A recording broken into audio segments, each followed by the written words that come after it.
Welcome everyone. Holy cow, it's been an entire week already. It has been.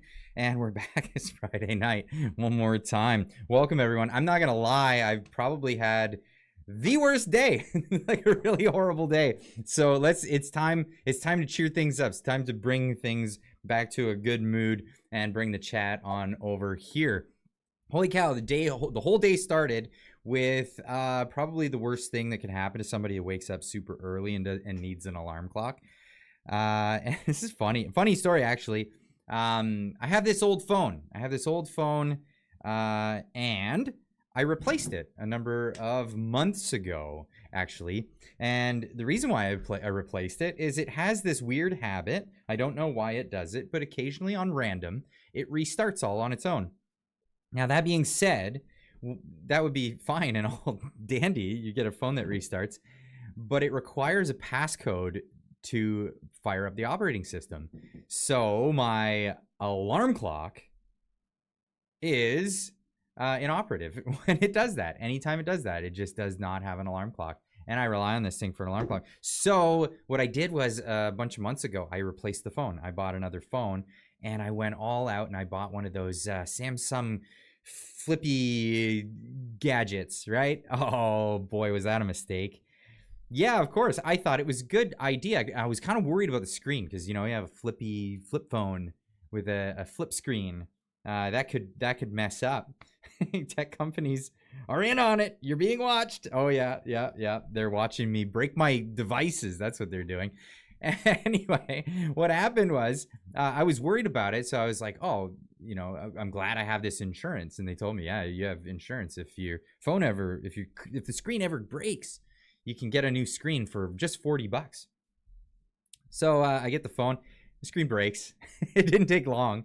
Didn't take very long. Screen broke. And so I went to get my $40. Oh, well, we don't cover that phone. Okay. And we had to go through a huge rigmarole with that one. And I still don't have it months later, by the way. So yeah, I had to go to Samsung. They said, no, it's your fault. So then I went back to TELUS and then they said, no, it's not us. You got to go to the insurance. And I went to the insurance and they're like, no, we're not going to give it to you for $40. You got to buy a whole new device. We got to get a whole new device. It'll cost you $400.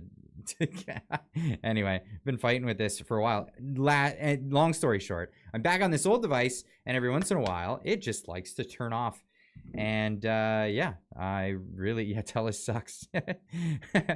TELUS, well, to be honest, full disclosure, TELUS did end up making good on it. It hasn't fully been made good on yet. That's because I don't have the phone right now. I sent my phone off to another content creator that reviews stuff. He's gonna look at it and tell me if I broke it or if it broke because of a bad design, and that's what we're gonna get into later whenever that happens. But as soon as I get back from him, probably in pieces, I'll give it back to TELUS and say, give me a new phone. They did agree to replace the device though. That's a good thing. But until then, I have this piece of junk, which I'm probably gonna have to go buy an alarm clock now. Because I need to rely on something. Always keep the devices simple. Yeah, wouldn't that be nice if we could just keep the devices simple? I learned my lesson. Don't get something that's got a gimmick. I really liked the flip because it would flip and fold and fit right in your pocket very nicely, as opposed to these giant, these devices are getting bigger and bigger all the time, and I'm dropping my stuff here. So yeah, that's the thing. Back to flip phones. Yeah, no, I wouldn't say getting a flip smartphone. I would advise against it at all costs, honestly. And it will be at all costs. You will see all kinds of costs if that's the case. Hello, everybody. Welcome to the chat. So yeah, today started off on one of those notes and didn't really improve. So we're gonna have a good stream this evening, and that's what we're gonna do. Everybody get your wobbly pops in order. Dry January is over. It's gonna be some good fun this evening, and later in the show we're gonna have Darshan Maharaja. He's gonna be joining us again so we can talk further developments into what is the student international student debacle. I want to call it that. Yeah, it has been a debacle, and I was saying this the other day with Marty. I don't know if I want to pat myself on the back about this, but I think we deserve a pat on the back. With all of us raising awareness about this issue, they're actually moving forward with changes in policy. If that doesn't say something, I don't know what does. Let's make sure we keep fighting this fight. And the more we talk about this, the better it gets. In fact, I've been raising so much awareness on certain things. I got put on a list, and we could go over that in a bit here. I got put on a watch list by a crazy left-wing organization, and that's the thing. Dana Wick with a $5 super chat. The reason they get bigger is the older you get, bigger font you need. Not gonna lie, I put bigger font on my phone because I just need it. I need it. It is a thing. It absolutely is a thing. Remember deep breathe and whoosa. Yeah, I'll do what I can. I'll do what I can. We can't, every day can't be a good day. If it was, then no day would be an exceptional day. You know what I mean? Like that's kind of you got to take the good with the bad. It is what it is. Everyone should read Fishman's Fraud, The Rise of Canadian Hate Science. Or watch Creighton's Right with David Creighton. Okay, I'll have to check that out. I'm not sure about that. I just, I've been following a bunch of writers. I think you're talking about the environment thing. Yeah, the Canadian Hate Science. Okay. I was told I by a group that monitors hate that what I do is denial, and it's hate. Apparently, this is where we're getting to these days. It really is crazy. It really is crazy. But you know what else is crazy? Just how much money we owe. Just how much money we owe. And when I say we, I mean, who is we? Who is we anyway? When the government racks up this kind of debt, are they doing it on our behalf? Because they're not spending it on us. You know, when Justin Trudeau takes what was our national debt? And this is criminal. This is absolutely criminal. When someone goes into office and the national debt is $500 billion with a B, that was the national debt in 2015, and that's where we were 8 years ago. $500 billion. And what got us that debt? Well, that was the debt that accrued from the founding of our country, all the way from John A. Macdonald through Stephen Harper. $500 billion. And that's our entire nation's history of borrowing. Actually, we probably didn't have any national debt for the large part up until the world wars. So all of that time to accrue $500 billion of national debt. And Trudeau said, yeah, hold my beer. No, hold my juicy cocktail. It reminds me of the Kids in the Hall. And the guy he didn't drink beer, and he got hooked on girly drinks. He became the girly drink drunk. Yeah, that's Trudeau. Hold my pina colada. Watch me turn. Hold my Bud Light, Yuji. Thank you. Oh, that's great. Hold my Bud Light and watch me turn this $500 billion into $1.2 trillion in the course of 8 years. That's criminal. That's criminal. How is it that this is possible? Now, in the United States, they have the debt ceiling, and they have to argue over this every year. They bring it to the Senate or the Congress and vote to raise the debt ceiling every single year. Robert McFallon with a $2 super chat. Hold my Crantini. There you go. Hold my Crantini. Oh man. So every year, this is what they do. They bring it to the Congress and they say, we need to raise the debt ceiling, because a bunch of years ago, or a bunch of moons ago, they had this great idea. If we just make a debt ceiling, then they would never be able to borrow more than is possible. But look at the United States. Every couple of months, they vote to raise the debt ceiling. 34 trillion. There you go. And over here in Canada, we don't really have a debt ceiling. We just had, for the longest time, common sense. $500 billion, by the way, is nothing to shake a stick at. You know, it is a lot of money. It is a lot of money, but it took a lot of years to accrue that. In the past 8 years, how much infrastructure have you seen go up? One WW guy with a $5 super chat. We can start by taking 500 million from Trudeau, because that is approximately how much his net worth went up since he took office. Yeah. Yeah. Now, what would be the legal mechanism to do that? See, this is what I'm getting at. Hold my Cosmopolitan, says Dana Wick for the $2 super chat. Thank you, both of you, Dana Wick and one WW guy, for the super chats. What would be the legal mechanism to make that happen? Now, I suggested this on Twitter today. I said this. Interest on the national debt, because I'm talking interest on the national debt.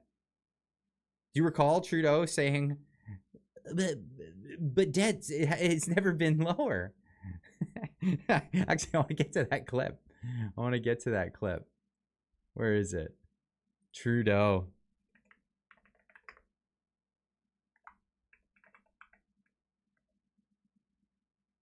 First clip that comes Regardless up. of what that figure is exactly, future governments are going to have to carry that debt. The servicing costs on that are going to be very high.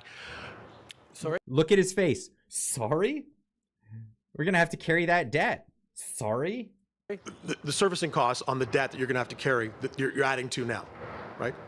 Interest rates are at historic lows, Glenn. Okay, but it's still a lot of money. No. It's still a lot of money. 9002. Love your channel, Clyde.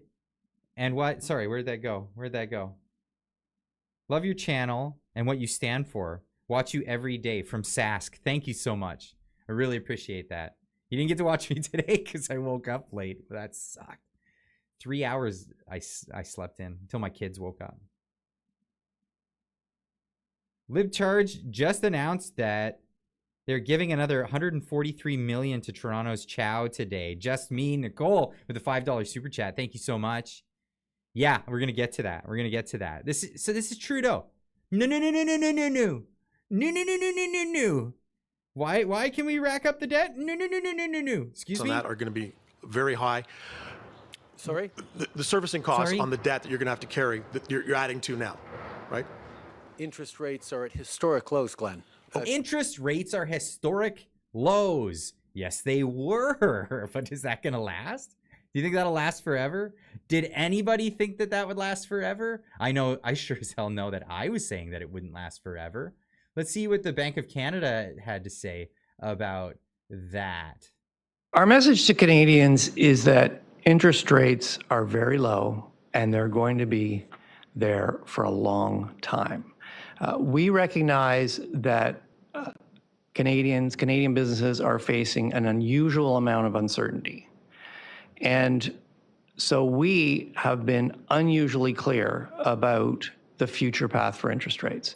If you've got a mortgage, or if you're considering to make a major purchase, or you're a business and you're considering making an investment, you can be confident that interest rates will be low for a long time.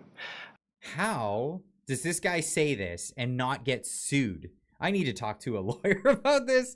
How is it, like, how are they able to say this and not get, like, the pants sued right off of them? It's crazy. It's crazy to me. But then, yeah, of course, Trudeau comes back in with the no. Okay, but it's still a lot of money. No. It's still a lot of money. No. And you No. don't know where. Okay, but how are you going to pay for that? How are you going to pay for those costs in future years? Are you going to increase taxes, or are you going to cut programs? Okay. Right now, we're in an absolutely unprecedented situation where are we? our economy had to completely shut down. Oh, yes, because you shut it down. Look around the world, man. There are places that didn't shut their economies down, and they are faring pretty good. There are even states in the United States that did pretty hot during that whole pandemic, even though the supply chain crashed. They still did pretty dang good for this whole thing. But tell us more about how we're still going to be good after all of this. And the government chose to and needed to be there for people. Did it need to be there? It chose to. It chose to. It chose to intervene in people's lives. While they lost their paychecks, while they could not be comfortable in how they were going to be able to support their families, pay their rent, pay for their groceries. Yeah, so you borrowed way outside of our means. Anyway, getting back to it. Interest on the debt. So this interest, the interest now that we have to pay is more than Canada spends on healthcare across the entirety of the nation. More than all of that. Penny D with a $5 super chat. Hi, Clyde. I got a message asking me to text you on Telegram. Please don't respond to that. I do not use Telegram. I don't use Telegram at all. I know if you see any of these, please do me a favor. Look at the @ handle on anybody that comments to you on any platform, because a lot of scammers, what they'll do is they'll put Clyde do something in the title, but then their @ handle will be something else entirely. And you can see this on even in YouTube comments, like for example, unless they turned off their comments, because that's what they do. Excuse me. Yeah, you'll see that the thumbnail will be mine, but the @ handle will be something different. It won't be @Clyde do something, and that's exactly what that is. So thank you for the $5 super chat. But be very careful. There are scammers out there, and the thing is, I try to keep my comments open. So because I keep my comments open and people's comments don't get censored by the automatic system, you're also going to get scammers that come in and try to do their thing. So please, I'm not going to tell anybody to get in touch with me anywhere else other than the official channels. You can tweet me on Twitter, on my official Twitter. You can send me emails. My email address is in the About tab on my YouTube channel. So yeah, please don't fall for these scammers, because there are a lot of them out there. There are a lot of them out there.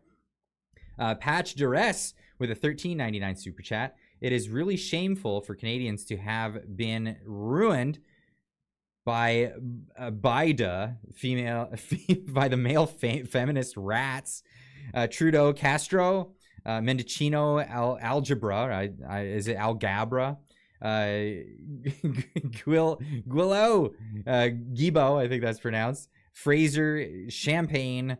Am I missing other betas on the list? You missed the biggest one, Freeland. She's a male feminist. So my bad. Thank you so much, Patch S, for the $13.99 super chat. Really appreciate that. Ginga Snap, nice to see you. Happy I made it. Nice to see me happy today. It's nice to see me happy. Finally, I was having a brutal one up until doing this live stream. So thanks everybody for cheering me up. I really appreciate that. I really, really, really do. So I wanted to get into this because the interest rates, the interest on our debt. We are servicing the debt, as Glenn from that clip suggested to Trudeau. No. Yeah, we're gonna have to pay the interest on this debt.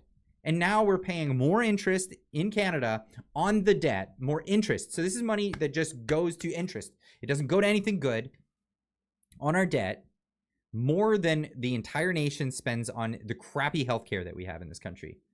And don't let anyone confuse you around the world, because this is this thing around the world that people think that Canada has great healthcare.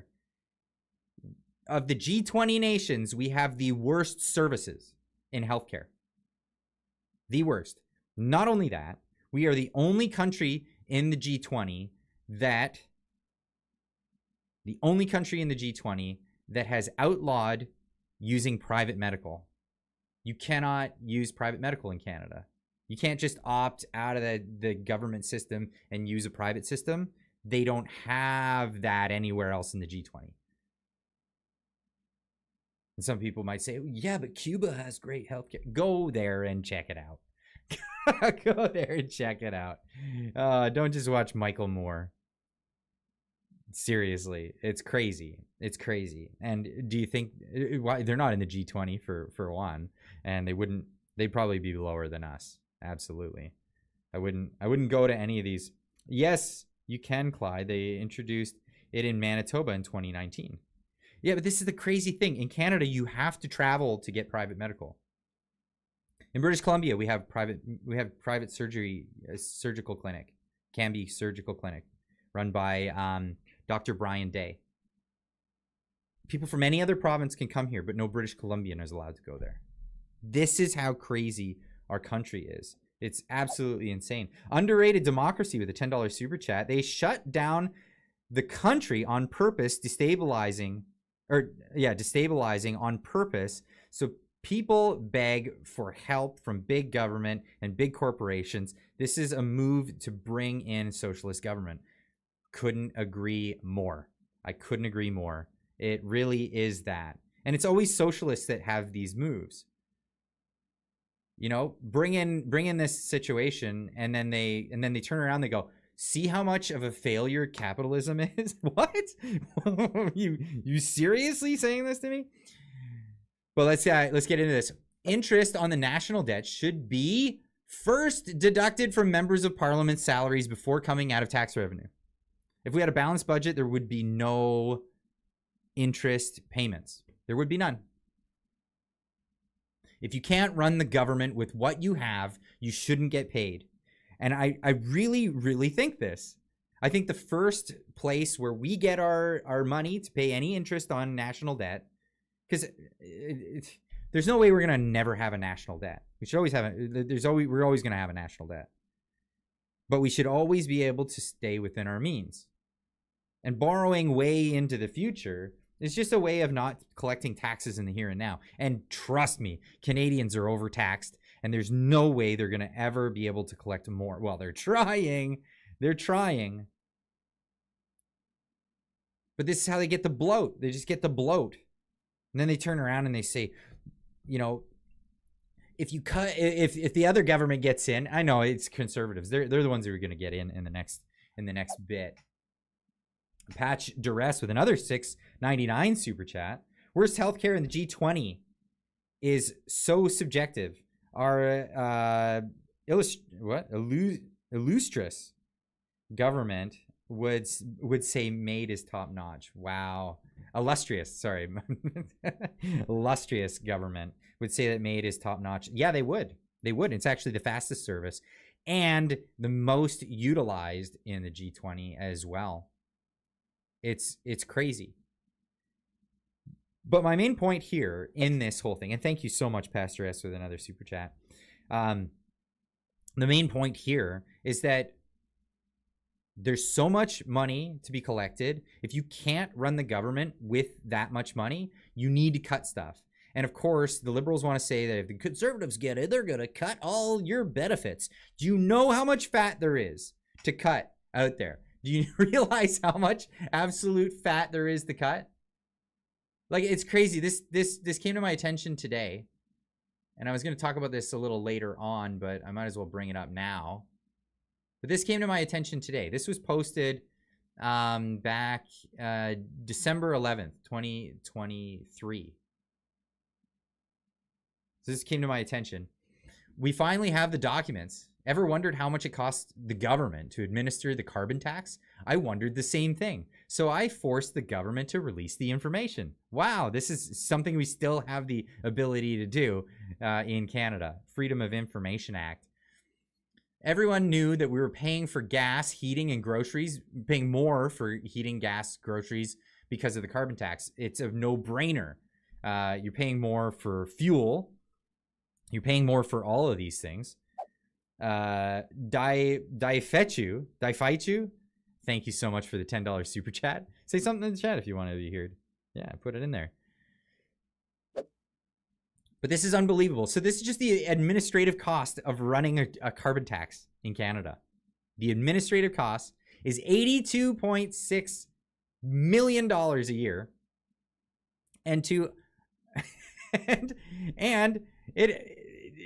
we had to hire 465 full-time employees just to make it work.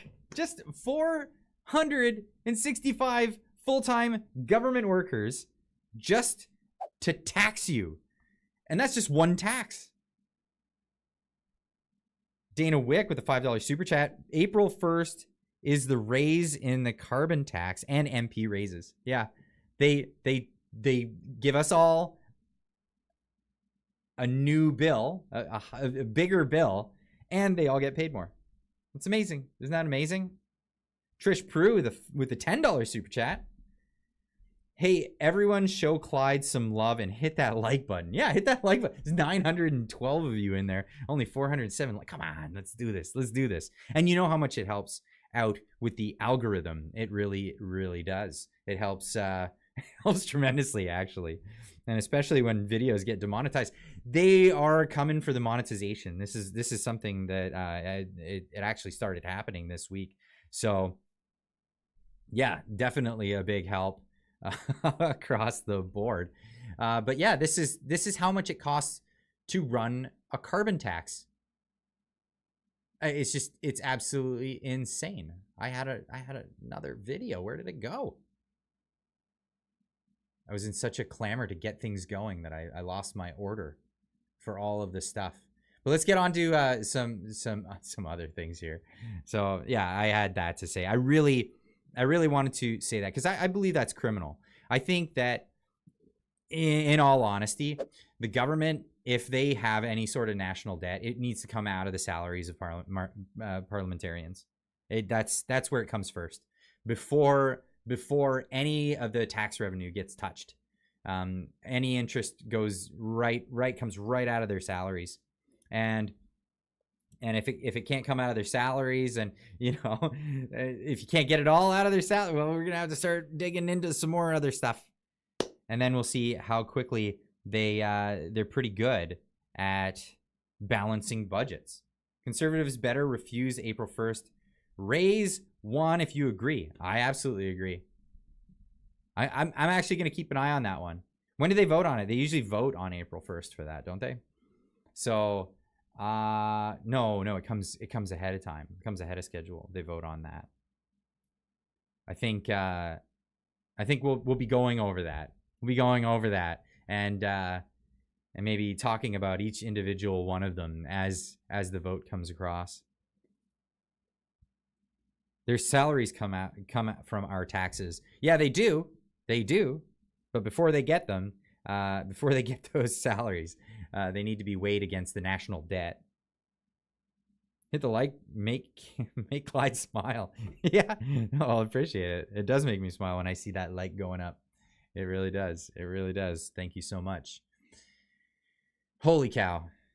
What an incredible week, though. So much going on. It was kind of tough figuring out what to talk about, because I like to keep things lighthearted as well, though, for the live streams, and not go too crazy, with it. But let's I wanted to show this because this one cracked me up. This was just a little gag that I thought of and threw into one of my videos earlier this week, but I clipped it and put it on Twitter just to get a little more attention on it, because I'm so sick of these land acknowledgments that I just had to do this one.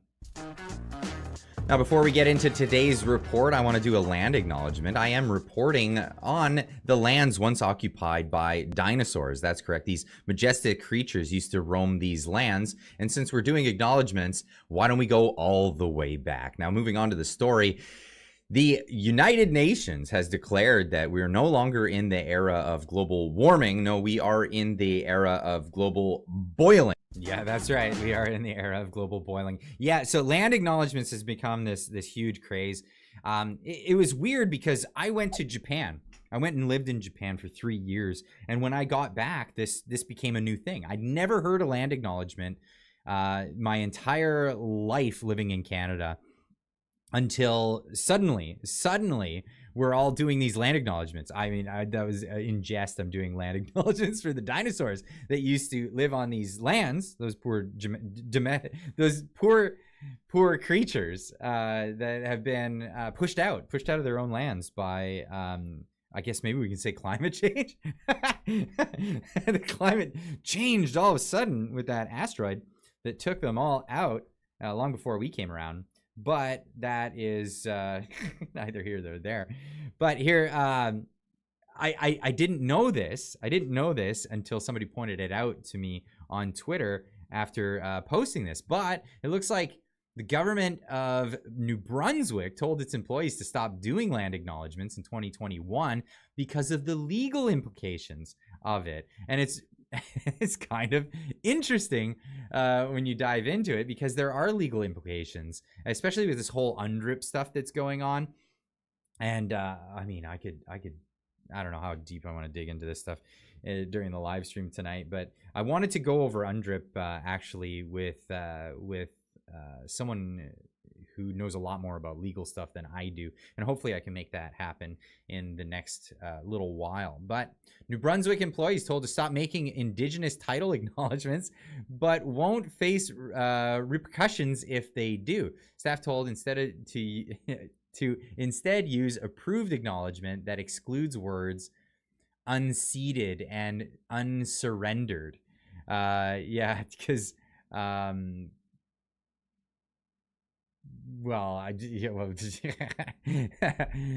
that's interesting. So the idea, I guess, is that if you say that it was unsurrendered, unceded, especially if you're a government official, that it gives them a legal leg to stand on in fighting the government for land claims.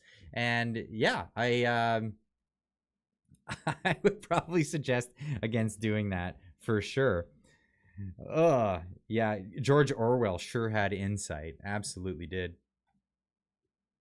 Because wow, you could get yourself into some legal hot water. And it's funny because any good lawyer will tell you, shut your mouth. Shut your mouth on most things, especially if they're contentious items such as that. The First Nations recognizes land acknowledgements. They are forfeiting their primary culture. Oh, if they do. I wasn't aware of that. Reconciliation is a forever cash grab. How does it become reconciled? Well, yeah, I mean, so my wife, for example, does she need to reconcile? She's from Tokyo, Japan. She immigrated here. I'm the son of immigrants. Both my parents are immigrants. What did I do? What do I have to reconcile for? I don't think I have to reconcile anything. Yeah, it's such a ridiculous idea. And at the end of the day, I mean, but then what? what? The government has to reconcile? Anyway, we could go into this all day long, but let's talk about some of the other government officials that are out there, including this one right here. This chick, she made one of my stories today. She's a new hire for Justin Trudeau and his ilk, I guess you'd say. Patch Duress with another $6.99 super chat. In the Maritimes, universities and multicultural organizations have land acknowledgements on curriculum, emails, and at events, etc. All BS. Yeah, absolutely. Like I said, I go to my kid's school and they do a land acknowledgement at the beginning of anything. And it's like, really? So like for most of us, you just sit there and you go, all right, listen to it. And then it's over. But it's a conditioning thing. Why do they make you say something? If I was part of an organization, I had to do public speaking because I'm comfortable doing public speaking, obviously, and I'm totally fine with it. But if they ask me, okay, here's a speech and you must do this thing, nope, not gonna. Then what? Then are we gonna get into the realm of compelled speech? Because no, I won't be compelled to say something that I don't agree with. I'm not gonna do it, and that's a hill a lot of people are willing to die on, including Mr. Jordan Peterson, which we all have a ton of respect for. But getting into this story, so speaking of potty mouths, yeah. This lady, she's the new hire for Justin Trudeau. I did a story about this week, and I'm not gonna get into this too deeply because I mean, yeah, she's got a crazy potty mouth on Twitter, and these are, I mean, do I even get into some of the things? Top MP advisor goes on foul-mouthed rant on Twitter, refuses to apologize. By the way, Prime Minister's office senior advisor Supriya Dwivedi said Canada Proud should not be chastising her for responding to mean tweets. Great stuff as always from the incel adjacent crowd, tweeted Dwivedi on Sunday. This is the official language of the PMO, by the way. Patch Durez with another $6.99 super chat.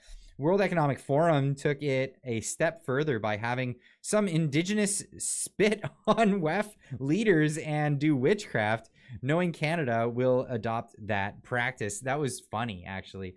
I showed that on one of the videos with Marty. And that was something else. Like just a year ago, they were all wearing masks because you have to, and then this year they're spitting on each other. Great work, WEF. But yeah, anyway, so this woman saying these pretty gross things. Like pretty gross things. Live coverage of a PMO staffer having a public meltdown continues. She says, how are you still tweeting at me several hours later, dude? I'm out of your league on several fronts. What did she say? She said one thing that was really gross. Did Rachel Gilmore hack your account? Geez, what was the thing that she said? Oh God, I forgot that you guys have a raging thing for her. She's actually saying these words. I get it, she's hot, but she has a boyfriend and not interested. And then she goes on to say, it got really gross. Oh, I don't even think they showed that bit in there. She went on to talking about sexual acts with this guy, and it was pretty gross. It was pretty gross. And a lot of people in the professional world calling her out on it, saying like, no, this is you're in your official capacity right now when you're speaking publicly. Don't you realize that, right? So I'm still a fan of free speech. Anyone should be allowed to say whatever the heck they want to, but at the same time, when you're in official capacity, you could have people come down on you like your boss or something like that. Viva had this on too. Yeah, okay, so Viva got talking about this. Now, whatever, if she wants to do that and that's her prerogative, that's her prerogative.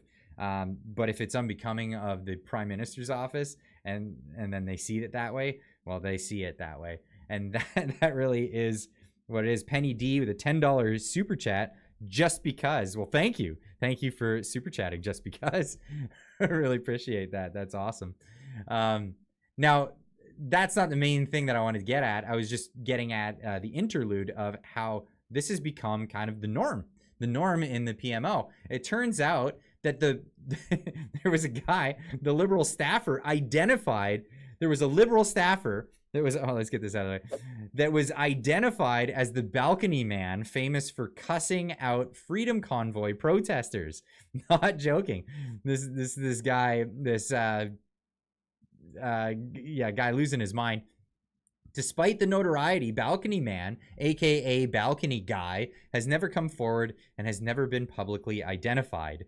Apparently they did. Since the Freedom Convoy hit Ottawa 2 years ago, the identity of the man who became celebrated a celebrated local, get out of here, for his bitter profanity-laced tirade against protesters has remained a mystery. Now, it's funny because people say about people who supported the convoy, you guys were crude, look at all the F Trudeau. I mean, the F Trudeau flags, they're bleeped out, so you can tell what it meant to say, but it's bleeped out. But what we're seeing more and more of from the liberals and people liberal adjacent or NDP adjacent is just how unhinged they are in public, and then to see it in like in the official capacity is really something else. Now the video plays. I don't know if I can play this because all the swears.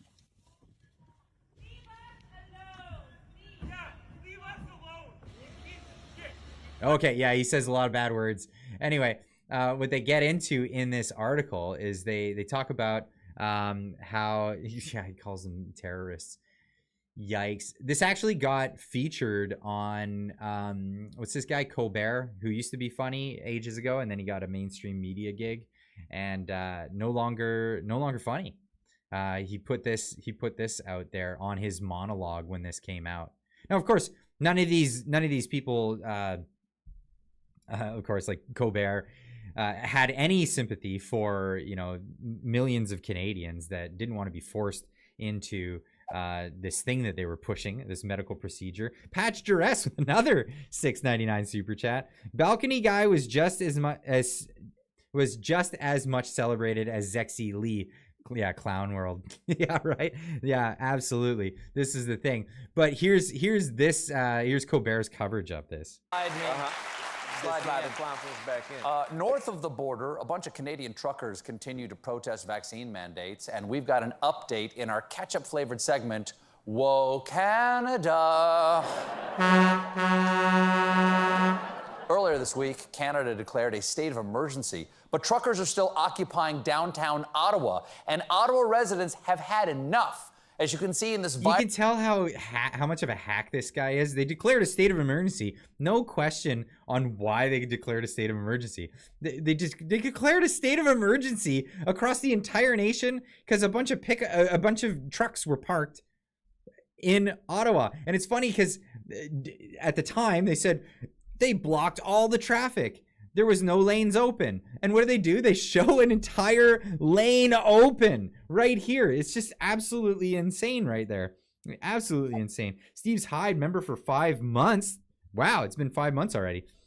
Very sad what's happening to Colbert. What's happened to Colbert. It's not just happened to Colbert. There's a bunch of them. They fell into the NPC category, and it's just nuts what's happened. Absolutely nuts. Thanks thanks for being a member, my man. Patch Duress with a $2.79 super chat. Colbert was always a C to the U to the N to the T. Yeah, he was a see you next Tuesday. Yeah, okay. Colbert is owned. But look at this. Look at the clear shot down the road. They couldn't have shown a better picture. After saying that they declared a state of emergency. It's unbelievable. Viral clip of one man confronting the truckers. Just to make sure it's clear, you, shut up. Shut up and go yourself. I don't give a about you. Go the home. No one cares about your bull. Keep in mind. Wow, nice guy. Absolutely nice guy. So, yeah, apparently he was identified. Where is it? The recording rant became a social media sensation in February 2022, inspiring online tributes from anti-convoy Ottawans to TV Stephen Colbert. Now, it's funny because this inspired a lot of people, and one of the things that they did was they got on the airwaves on the radio. There's an app, there's a radio app that you can use, and they got on the airwaves for that, and they started playing this song, Ram Ranch. I don't know if you've all heard of Ram Ranch, but it's a song that starts off with metal music, and then it goes into some really homoerotic stuff. And it's largely a joke. It's a joke that you send to your friends because it sounds like a song, and then it loudly just gets into like 18 naked cowboys doing 18 naked cowboy stuff. And that alone is funny. But what they ended up doing was, and this is the tolerant crowd, mind you, this is the crowd of tolerant people that say that it's really bad that if you don't tolerate certain things. What they did was they played that on the radios, and then they labeled all the truck drivers gay, and then started making fun of them for being gay. So they start gay bashing truckers, as if gay bashing is the tolerant thing to do. It's, oh, you can't even make this stuff up, folks. It's crazy. Like, and I gotta hand it to the truckers that did show up. They were in the face of that kind of vitriol. They were, they held pretty solid and kept their cool. Cause, and I was worried about that. Cause I grew up around truckers and all of that. And I know a lot of people. I know some of the people that went down, and, let's just say they're not pushovers. A lot of these guys are not pushovers, and they don't take BS. And, to see them, be as calm and cool and collected as they were with all of the stuff that was pushed at them, gotta hand it to them. They really did a bang up job. But what this article proves, as it says, the man is Matt McDougall, now senior policy advisor for parliamentary affairs in the office of the Liberal government House leader Stephen McKinnon. That's right. This guy, Mr. Crude, Rude, and loud with all the swears, is the guy who is he's way up there. In the 3-minute video recorded from street level, the bearded man appeared on a second-story balcony in a Philadelphia Eagles sweatshirt. Not even a fan of what? Anyway, yelling expletives at protesters in the parking lot below. Patch Duress with another $13.99 super chat. Our government and Ontarians threatened by honking peaceful protesters and bouncy castles is what makes Canada deserving of being seen as weak and pathetic. Time for strong man in our culture. Yeah, I would love to see that. Because that's the direction we need to go. Absolutely. We need to go in the direction of strong. And strong people are standing up. There are a lot of strong people that are getting up and saying, we've had enough. And we had 400,000 people get together in the month of December to put their signatures down in exactly that manner. E-petition 4701, the highest signed e-petition in Canadian history with 387,487 signatures. The petitioners state that they have lost confidence in the Prime Minister. The petitioners ask the state and the current government is not acting in the best interest of all citizens. And the petitioners call upon the House of Commons to call for a vote of non-confidence in a federal election 45 days following the vote. Hear, hear, hear, hear. Let's see what happens with that. I'm sure. Yeah, let me know in the chat. Who signed it? I see there Angus Oliver said, I signed it. Who else in the chat signed it? Let us know. It'd be easy. Just hit a 1 if you signed it. Or just say I did. Because that's what we need. We need more people getting out there and getting involved in the political system. And this is what's interesting about this. It isn't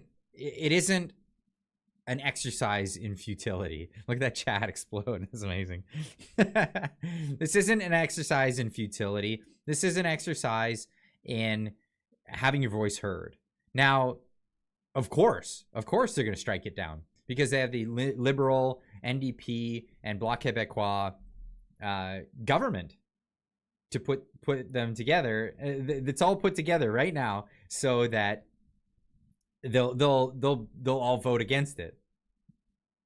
Of course, Jagmeet Singh out there complaining about the Liberals. Why would he complain about the Liberals? He can change things. He can vote no confidence. But they're going to vote it down, And that's pretty obvious. But what it is in this next election, it's going to happen. It's going to happen sooner than later.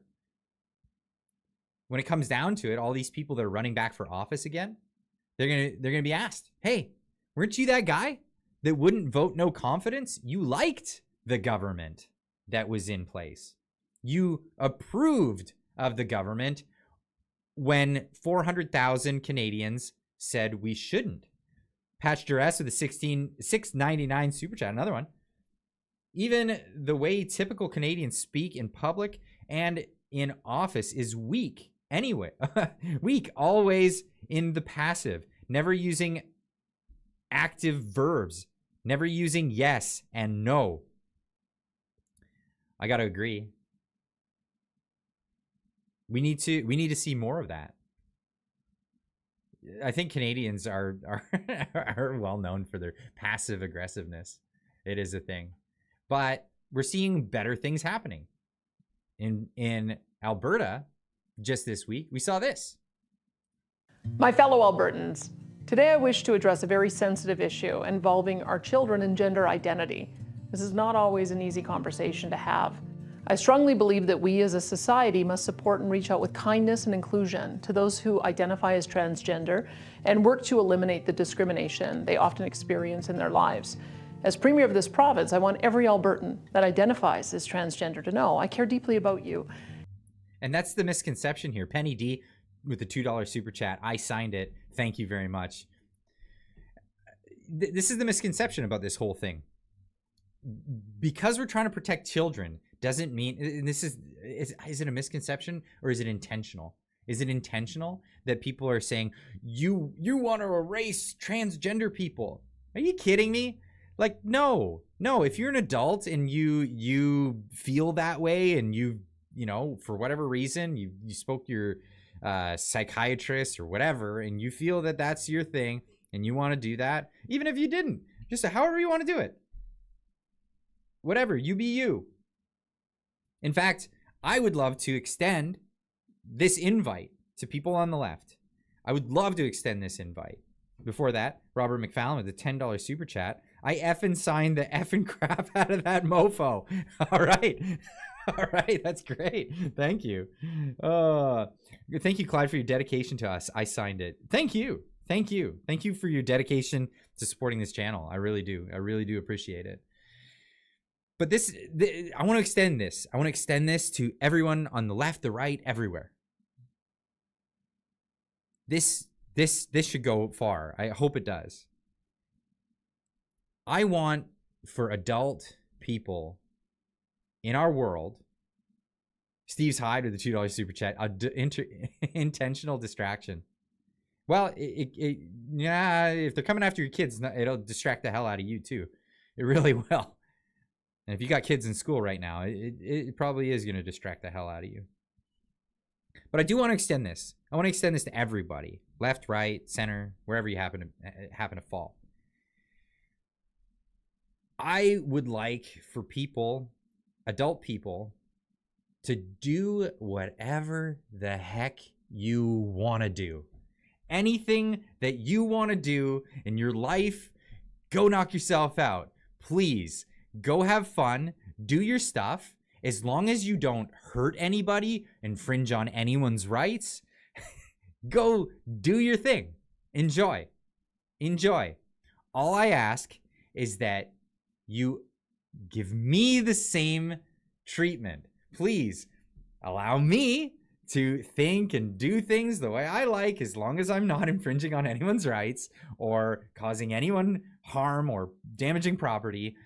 Let's leave each other alone. How about that? Why can't we all just agree that we can leave each other alone to do things? And this is where I think a lot of the miscommunication or where people get confused in this whole thing is, nobody's going after transgender people. Nobody's going after them, but they are saying, we want to know what's happening with our children in schools, and that is an issue. And then there's the women's sports thing. We think it's pretty fair that women biological women only compete against biological women. There's very little support in the other camp on this one, but let's get into a bit more of this. And I accept you as you are. As long as I lead this province, I will ensure you are supported and your rights are protected. In the case of children aged 17 and under who identify as transgender, I also want you to know that you are loved and supported as you work through your often changing emotions, feelings, and beliefs. As we all know, children and teenagers are in a constant state of biological, social, emotional, and sexual development and change. They're constantly... And this is where people have been jumping in. It's nothing new that young kids, when they're in a state of flux, like they are during puberty, that predators are always hanging around, waiting in the sidelines to find the ones that are insecure and don't know what they're doing, and they come in and they grab. And this is what's happening. And this is what people are afraid of, people are worried about. And, you know, I've had this argument with people online where they say, well, we should be going after the church. Yeah, if there are predators in the church, join me. We'll go after them together. Let's go after them together. But let's be equal in this. If we find predators anywhere, let's go after them anywhere we see them. Right? Let's not be partisan in our approach for protecting children. Really is that. Jilly Beans with a $2 super chat. Do unto others as you would have them do unto you. Yeah, that's absolutely right. This golden rule. I mean, I think almost every religion has that same rule. I mean, Jesus spoke of this, and it's known as the golden rule. I'm going to have Darshan on in a bit. I'm going to ask him what religion he's from. Maybe he's got that same rule on his in his religion. Maybe he's Christian. I don't know. But we all have this sort of rule. It's something that goes across all cultures, all boundaries. And it's something that's being infringed on right now. And it's something that we need to address. And I'm glad that Danielle Smith is addressing it. And when you look at the defectors, the people that are arguing against it, do they all actually argue against her ideas, or are they demonizing her? And that's really what comes down to where I just can't have arguments with people who aren't willing to argue on the merits of the other side's arguments. I'm willing to have these discussions with people that are willing to come to the table and bring this stuff. And this is the thing. And I, just as I said, like, nobody cares about, you know, adult people that are doing this stuff. I mean, I follow Blair White. I followed her for years before she became like really popular. Adult conservative trans YouTuber. She's great. She's got all kinds of good content. You know, and it's crazy. And I mean, I'm not gonna beat this one because I'd be beating a dead horse at this point. Penny D with the $2 super chat. Good going, the golden rule. Absolutely, it is the golden rule, and that's what I want to get into. But when it comes to protecting children, I'm not gonna show this whole clip, but I wanted to get into one thing that Marty up north said on Twitter. And he says, for all you woke idiots who think parents have no rights and government knows better than parents what's good for children, I need to remind you that that's exactly how previous governments justified the residential school system. If you were against that, if you think that was a bad idea, perhaps, maybe you might want to rethink your contemporary justification for what they want to do here. Sending Indian children to residential schools to be educated was a mandate by the government and institutions of that era. It was considered progressive measure in its day. Look how well that turned out. Parental rights are a thing. They are a thing. James Monia, I hope I pronounced that correctly, with a $10 super chat. The government fully acknowledged treaties signed with BC and Alberta natives. Sorry. If the government fully acknowledged treaties signed with BC and Alberta natives, the government would have no land left to govern. It's scary how much land the government signed away back in the day. That's crazy. I need to learn more about this. I really do. I need to know more about what's because this is going to become more and more of a thing more and more of a thing as we push forward here in British Columbia. With this whole the UNDRIP thing and what's going on with that. I'm gonna get into it. I'm doing more research right now to actually give a proper story about it. But yeah, look up UNDRIP. I just said that as you were typing it. Wow. Robert McFallon, with a $10 super chat. Your last talk with Darshan opened a lot of eyes. Your conversation blew my mind. Welcome back, Darshan. Well, I'm going to have to bring Darshan in here in just a moment. I'm going to have to set up. I've got this behind the scenes stuff that I got to do before I can bring in a guest. So bear with me as I make this happen, because I have been looking forward to this. I've had 2 long conversations with Darshan on the channel, and this will be the 3rd one. As always, it's always great to have him on the show, but at the moment, I've got to set it up. I've got to make it happen because I need to get all my ducks in a row before I can actually stream this. So bear with me for just a second. But I'm really glad to be able to bring these stories together. Actually, I feel quite blessed that I'm in this sort of position. Actually, in all honesty, you guys have largely made this possible for all of us to have these conversations by paying attention, by clicking the links, by going to all of these videos and joining these conversations. And I really am proud of some of this work that all of us have been contributing to actually make things happen in real life, like in real time. Actually, in real time, people have been paying attention to these stories.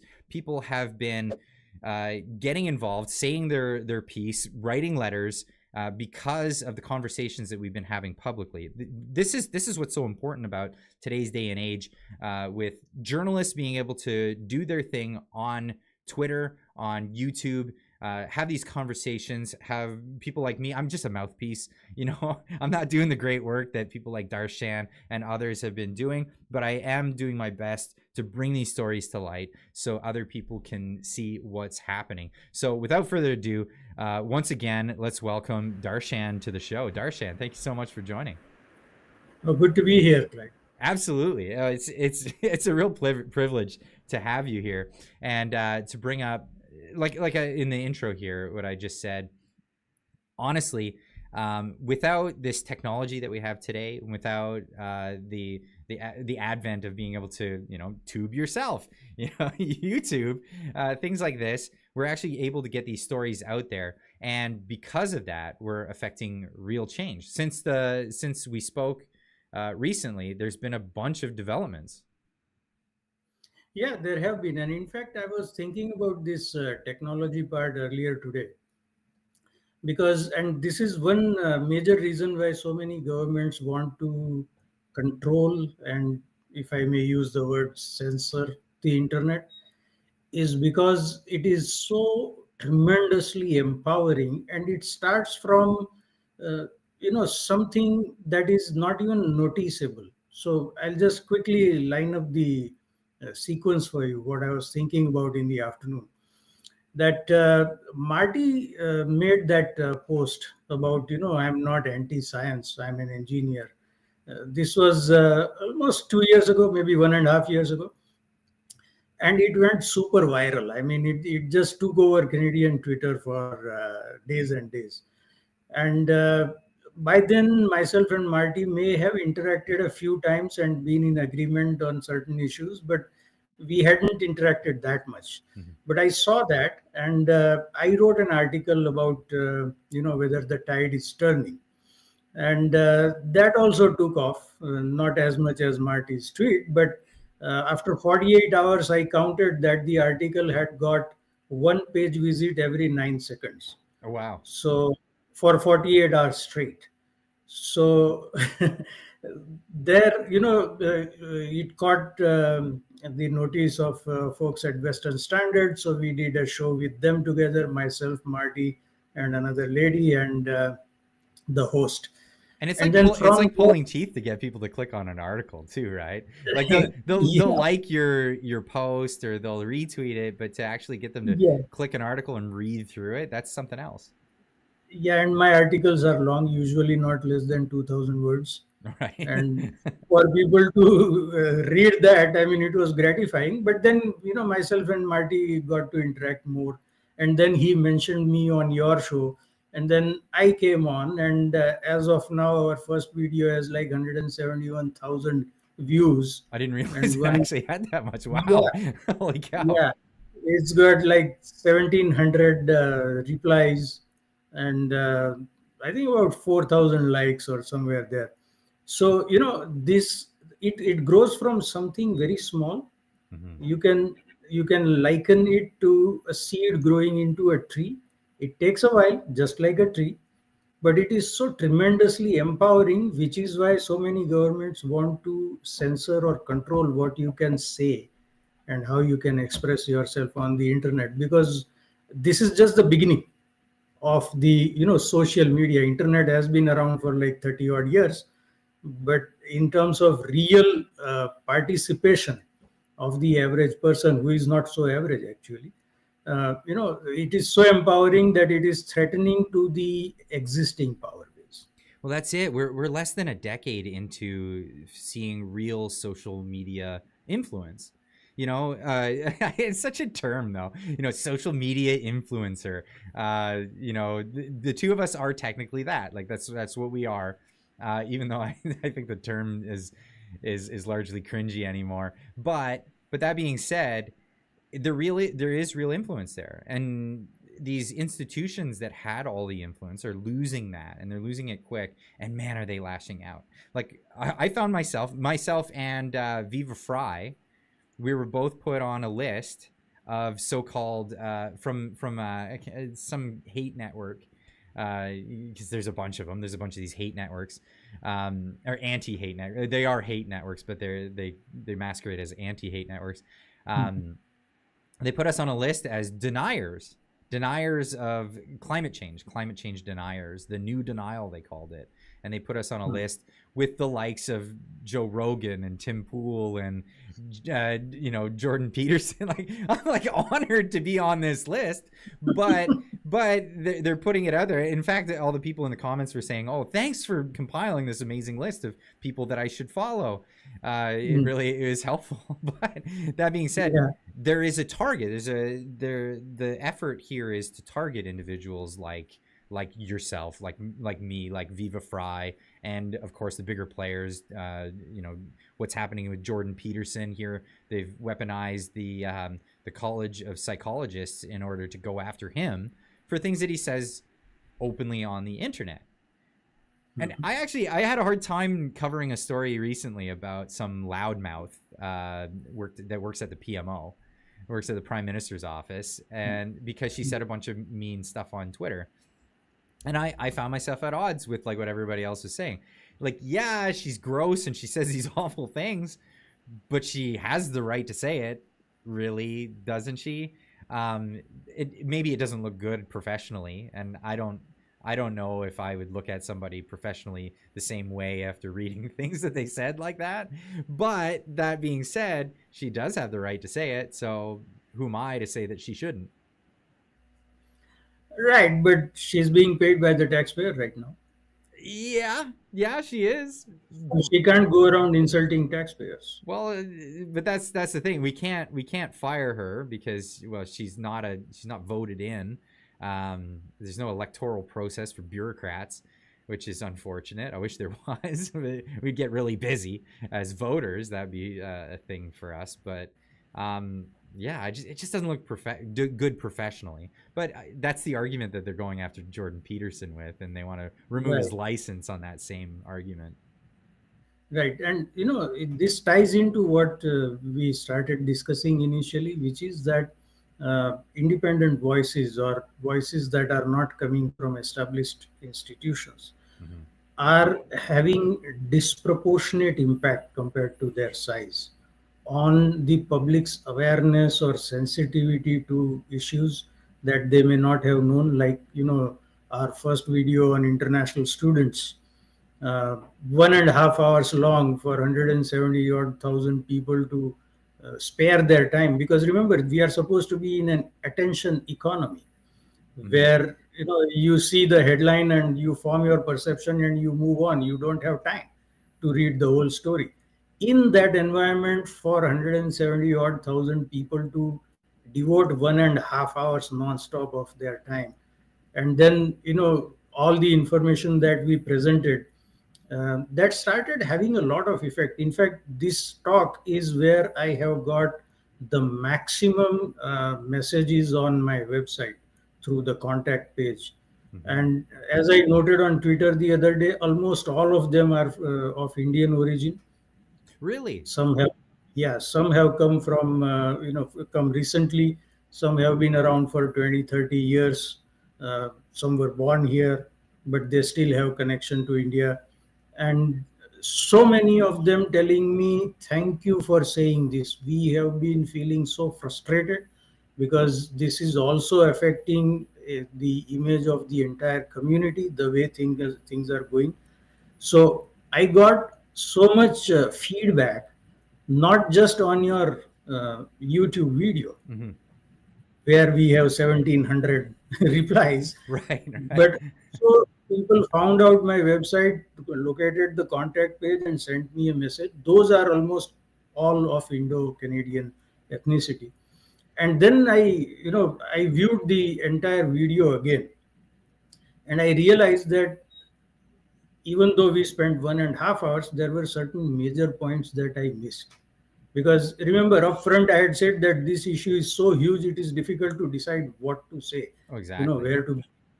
So, for example, we made, or not expressly, but implied, dichotomy between the universities and public colleges on one side and the private colleges on the other side. And that, of course, we had public colleges like Conestoga having 32,000 international students in 16 months. But by and large, that was seen as a benign side of the whole mess. I mean, that's how I thought. But then I remembered that sometime late last year, Globe and Mail had reported that at the University of Cape Breton in Nova Scotia, out of the total number of students, 77% are international. So 77%. That's 77% were international. Their total student strength was around 9,100. So 77% puts them just a touch above 7,000. Now, Cape Breton is a city of less than 100,000 people. You dump 7,000 newcomers in that city, there is going to be a housing problem. absolutely. Now, again, Quick question on that though. Has anyone looked into other countries? Like, what other countries in the modern world do this? Is there anywhere else where small town universities, like we all know Harvard and Princeton, they probably have a large population of outsiders, and that's because it's world renowned. You go to England, you've got Cambridge University and Oxford. Is Cambridge? Maybe I'm wrong on that, but you go to these places and there's these world famous organizations, and you'll get your education there, and people are lining up in droves to do that. But is that happening in, I don't know, little towns in England or little towns in America, little towns in, I don't know, Poland? Are people going to these in droves to these universities? They do go, but not in droves. You will find international students in small universities in small towns in the Western world, international students. But 70% of the universities? 77%, no way. I mean, it would be unusual if the ratio exceeded even 10%. Right. So that is one part. See, in Canada, our situation is so we don't have the most exceptional education system in the world that everyone wants to go to. Everyone, something else is at play here. No, they are coming here for permanent residency and citizenship, right? Right. And then they are able to work 40 hours a week. There are colleges that aren't particularly keen on having students present. So, because of that, because it's a backdoor to immigration basically. So, we are getting students so-called in numbers that would be unthinkable elsewhere. Now, to continue the example, Algoma University, I think they are in Sudbury originally. But they started a campus in Brampton some years ago. And there's a local publication here called The Pointer. They reported that at the Brampton campus, 92% of the students are international. 92% of the students are international. Then someone sent me a 1-year-old news story from, you have a media outlet called Castanet in British Columbia. Castanet. Castanet. I think I feel like I recall that. Yeah, and I see their news stories from time to time, when it pops up on my feed. So it seems to be a pretty legit media outlet.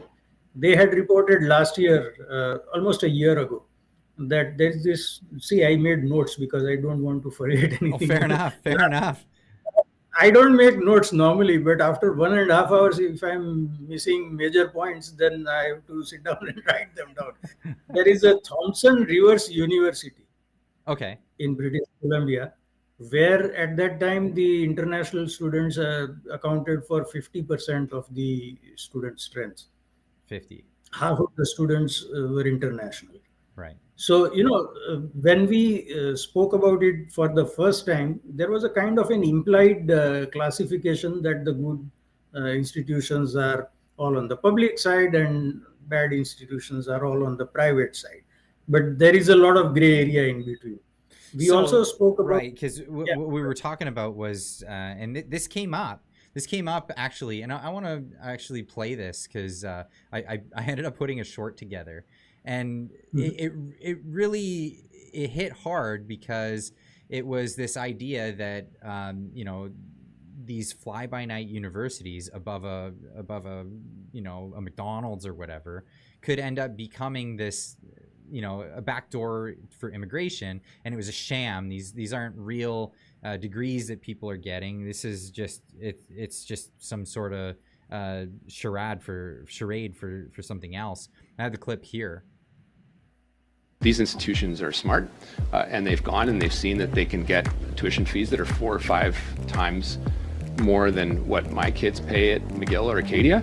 Trudeau's immigration minister, Mark Miller, makes an about face on his international student policy. This was him just a few months ago. Look, international students are a credit to this country, Mr. Speaker. They are the future of this country, and they are an asset that is very lucrative,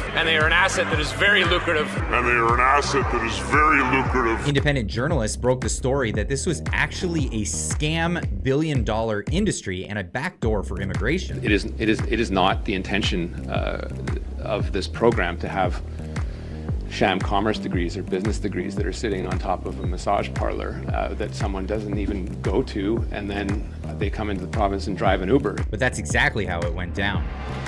So this is like the argument, and so this was a big part of what was happening. But it wasn't just the independents that were running these scams, and some of the independents were actually legitimate. So there was a mix of both. I'll tell you about one. We showed a photo of that college above McDonald's, Anderson College. Yeah, that's right. And and they reached out to me, and actually they liked the whole video very much.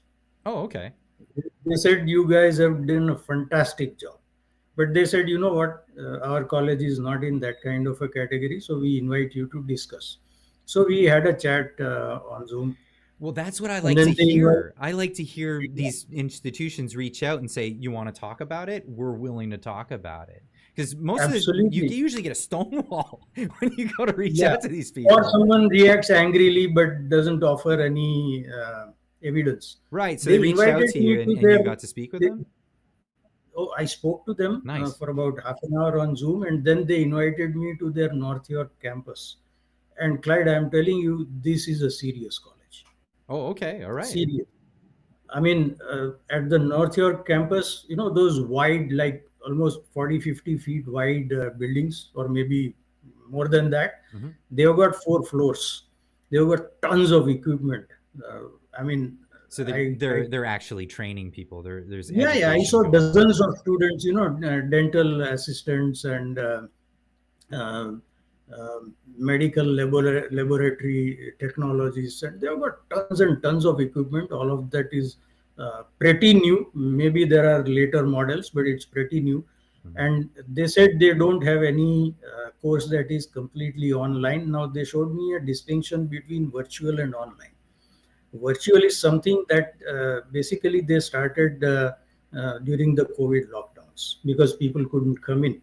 But all of their courses, other than things like personal support worker, maybe, all of them have a practicum, which is like a co-op. Oh, okay. And their students go for practicum to companies like Life Labs and all, people who are doing the testing for your blood or urine or Like whatever. an apprenticeship kind of thing. Yeah, and that term of the student is considered to be successfully completed when that company certifies that the student has done properly. Oh, so it is an apprenticeship. Yeah. Yeah, right. So it's not like the college saying, yeah, we pass you and give you a diploma. No, there is a third party which says that this student has performed well at our place of work. Then the students have to write an exam which is conducted by a third party, because now there is a regulator involved. So that exam is also not in the control of the college itself. So they explained it to me. We spent a couple of hours on their premises, and that's just one of their premises. Now I'm guessing that this was their best location, but other locations would be something similar. Now, unfortunately, one of them happened to be above McDonald's, which caught our eye, right? And I told them that, while all this malpractice was happening, you guys should have spoken up about it. Right. And I'm sure that actually, that's the thing. And these people in the industry that are quiet about it, and they're as close to it as possible. They're the ones who probably saw it before everybody else. Because I said this was at some point of time, this was going to hit your reputation, and for no fault of yours. So you should have spoken up about it, and I'm sure you did at the official level. But you are in the market of perceptions here. Yeah, absolutely. Public perceptions. So when I'm seeing fly-by-night Skyview College in a strip mall or something, and then I see photo of a college located above McDonald's, my mind is made up, right? Yeah, and so most people said, would look at it that quick. They would see it that fast, and move on. Yeah, and then move on. So I told them that, but it turned out to be a legit college. Seriously, I was impressed. So the point is that there is a gray area here, that not all public institutions are, like top grade. They are taking international students by the thousands because that's how they want to make money, including Cape Breton University. And, incidentally, the president of Cape Breton University is David Dingwall, who was formerly a member of parliament, member of Prime Minister Chrétien's cabinet, and famous for his remark that he was entitled to his entitlements. Oh, nice guy. Right. So, I mean, the students there at Cape Breton University are putting out videos on YouTube telling other Indian students not to come to Cape Breton University, because they said there will be no housing, no jobs. It's a small city. 100,000 is not a big city. It's a small city. There are no jobs. There is no housing. Kids are living maybe 20, 30 kilometers away. And here is the kicker. The university does not have enough physical premises for all these students. So they were, according to Globe and Mail, they were conducting classes in a movie theater. So now the kid is living maybe 20, 30 kilometers away, has to make their way to the movie theater, attend classes, then go to a job which may be, God knows what distance away. So it's a complete mess. So again, the point is that on the public institution side, you have bad players as well. And on the private side, you have very good players as well. Yes. So this became clearer over the period of last few weeks to me. Now, I'm not very surprised to hear that people that are in the permanent revolving door of government and bureaucracy and then these public schools, that there would be corruption in all of that. It really doesn't surprise me at all.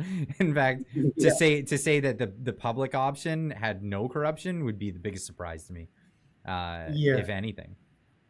Yeah.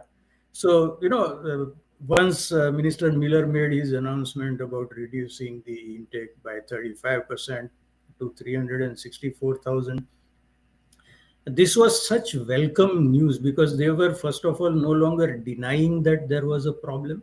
Mm-hmm. It was such welcome news that I did not process it further. But after the initial euphoria settled down, a thought occurred to me. How did they arrive at this number? Can we know? What is the science behind it? It sounds arbitrary to me. Did they pull it out of a hat, or they must have spoken to post-secondary education industry? At this point, I'm calling it industry. But how did they arrive at the conclusion that this was the right number that the housing market could absorb? This is my primary focus here, because okay, the numbers have come down, but that means we'll need a place to live for 364,000 new people. Yeah. Over the course of the next year. Now, all the announcements, we have unlocked this much housing in London, Ontario, and we have unlocked that much housing. It's not going to happen for a few years. It takes time. I mean, you don't wish a housing unit to be existing. Well, and I'm always skeptical when I hear words like that, like we've unlocked it. Like, what did you unlock? What did you do? Did you use because the government only has one tool, and that's force. They have the ability to force people to do things that they otherwise wouldn't want to do. And when they come forward and they say we've unlocked something, it's like, why was it locked in the first place? Like, it's somebody's private property, right? Like, you're talking about, like, what did you do to unlock this? Are you forcing people to rent property that they otherwise wouldn't have rented? Are you forcing people to open up rooms in their home? Like, what is it? What are these tools that they're using? At the end of the day, that makes me feel even more uneasy when I hear language like that. Yeah, and the housing minister, Sean Fraser, who was the previous immigration minister and caused the mess in the first place, now he says that Canada needs student housing, and he announced a $40 billion plan. Okay, $40 billion for how many housing units, he doesn't say. See, this is something that has struck me about Canadian politics from very early days, my early days in Canada. I was like maybe a couple of months in Canada, and I was watching TV, and by then John McCallum was the minister of something, and some emergency had arisen, and he was on TV saying that we have allocated $120 million for this. And I was confused, like that money figure doesn't tell me anything. If my wife says that we need groceries, go out and shop, and I come back and say that I have spent $400, she doesn't know what I have bought. Right. Yeah. Right? Did you bring rice? Did you bring flour? Did you bring vegetables, fruits, whatever? Right? Maybe I spent $400 on chocolates. The shopkeeper was happy, but what was needed in the house? In recent times, I mean, what's come out with this Arrive Can app, and what kind of money they spent on that? $54 million they spent on an app that some college graduate made over a weekend, and said the company could have made this for $200,000. And they spent $54 million. It turns out that like 75% of that money went to people who did nothing. They did no work. Yes. So, I mean, if that's the way the government's spending money, what does it look like when they spend it on housing? I mean, the government always does this. You have a short-term problem, and they'll have a long-term solution because they know that they're never going to be in office when it comes down to it. you know. Right. And then they're also creating more problems down the road, you know. In recent times, you have the Liberals making these big announcements. We've guaranteed we're going to make 400,000 new homes in the next 10 years.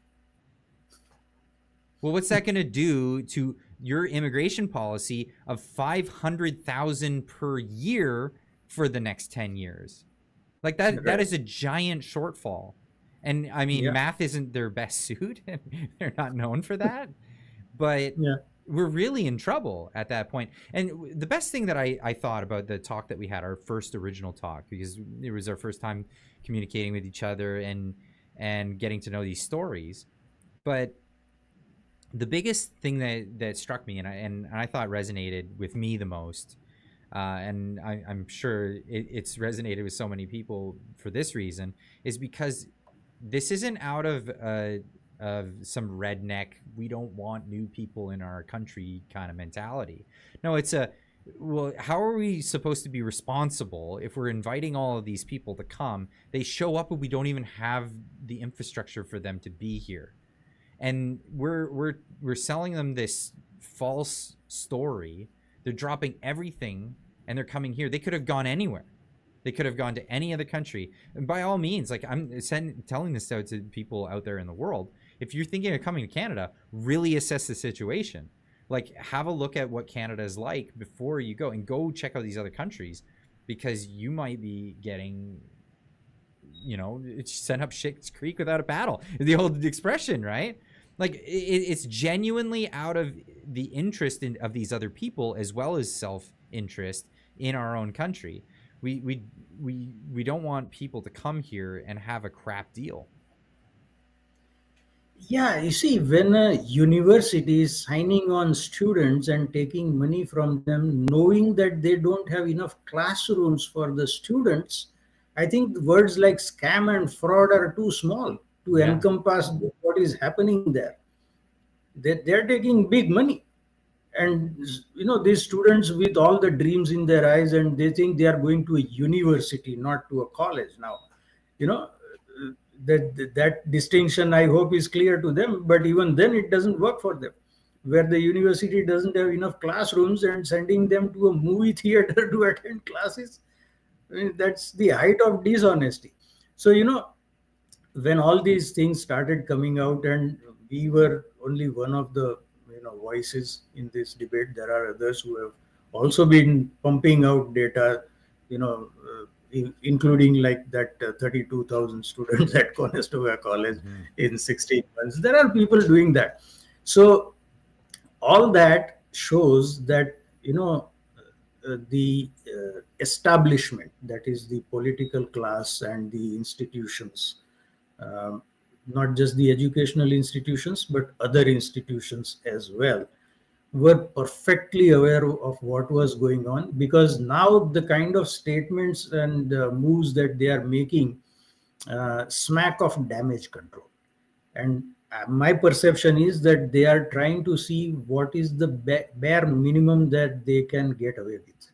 Yeah. Because the willingness is not there to actually act on this. I'll give you a couple of examples. Ontario Chamber of Commerce said that Ontario education it has a reputation and we have to maintain it. So yeah, what were you doing until this time? Then the Association of Colleges in Ontario said that Ontario colleges adhere to the highest standards. Like, okay, is that why we have such a mess on our hands, which is making international news, not just in India? See, if something is primarily affecting people from India and then it becomes news in Canada and India, it is still local news. But now it's being discussed elsewhere. So we have hit international headlines for all the wrong reasons. Is it because we were maintaining the highest standards? No, it was the opposite. And Ontario government, I mean, it's a case of chutzpah. How do you pronounce that? Chutzpah? I think that's Yiddish. I don't speak Yiddish, so chutzpah, like to have the gumption, like the gumption. They said that. They said they are coordinating with the sector, that is the post-secondary education sector, to ensure integrity of the system. Like now is when you think about integrity of the system, it was nowhere on your radar until now. Well, that's it. After so many years, after so much suffering, after so much hula balu and people screaming about it, now is when you think that, hey, you know what? We need something called integrity in our system. So, it's all damage control. They are trying to, first of all, engage in optics that, hey, you know what? We are on top of this. No, you are not. Because had you been anywhere near the top of this, we wouldn't have this mess on our hands. Number one. Number two, we can see through this because, see, people like you and I, we are not going to move on from this. We are going to keep hammering on it. We are going to keep revisiting. I will give you one simple example. Yesterday, and nowadays what's happening is somehow very old posts of mine are getting liked or reposted by people that I have no idea who they are. I have never interacted with them. So something from exactly 53 weeks ago popped up on my notifications where I had dug into the issue of we can call it Teflon. Basically, there is a whole group of chemicals which gets used in so many products, including cooking utensils, pans, and all, and soap, and in a lot of products. So I had dug into that and written a long thread on that, about 16 posts in one thread. And someone liked it. So it popped up on my notification, and I realized that I had been communicating with my MP on that, and the MP had said that there was a bill before Parliament to revise Canadian Environmental Protection Act. So I said, okay, what is happening now? Let's catch up to that. So I wrote to them again yesterday. Today they have replied, and Liberal MP, but I have to give credit where it is due. When I have a question, they are prompt in replying and with proper information, not a word salad. And my request is for very pinpointed information without any political overtones. So they feel comfortable replying, I guess. So now that bill has been passed, it has become law, and now the process is on to establish new standards of environmental protection, including use of chemicals. So we are going to keep after this. Somehow or the other, we will be reminded that there is this mess. And then we'll follow up with all the authorities. We'll put out online, and so they are trying to get away with the bare minimum that they can get away with. But public is going to be after them because it's now impacting a lot of people. Well, I see them acting in this way. So, okay, band-aid it, and then everybody will forget about it, and then we can go back to doing what we were doing, right? Like this is how advertisers behave. Because there's all these boycott campaigns, boycott this and whatever. Advertise. We're not gonna. We don't want you to advertise on this thing. The left wing loves to do this. The crazy lefties. I've been the target of some of this actually recently, so I became aware of it.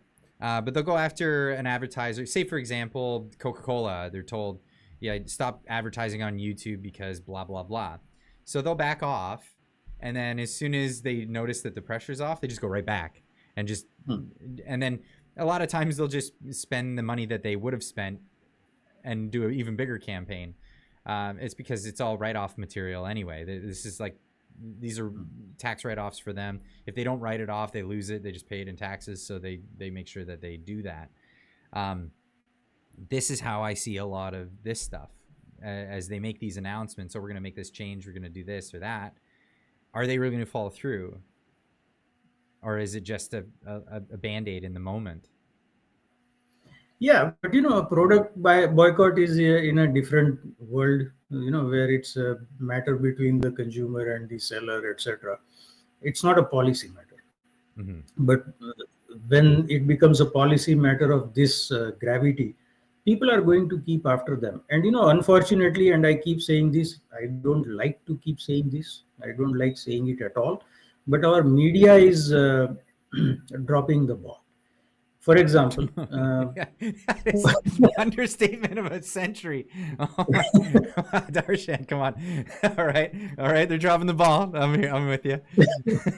yeah. For example, immediately after Minister Miller's announcement, various universities and colleges, public colleges, came out saying that it is going to affect their viability. They cannot survive without this fees, tuition from international students, etc.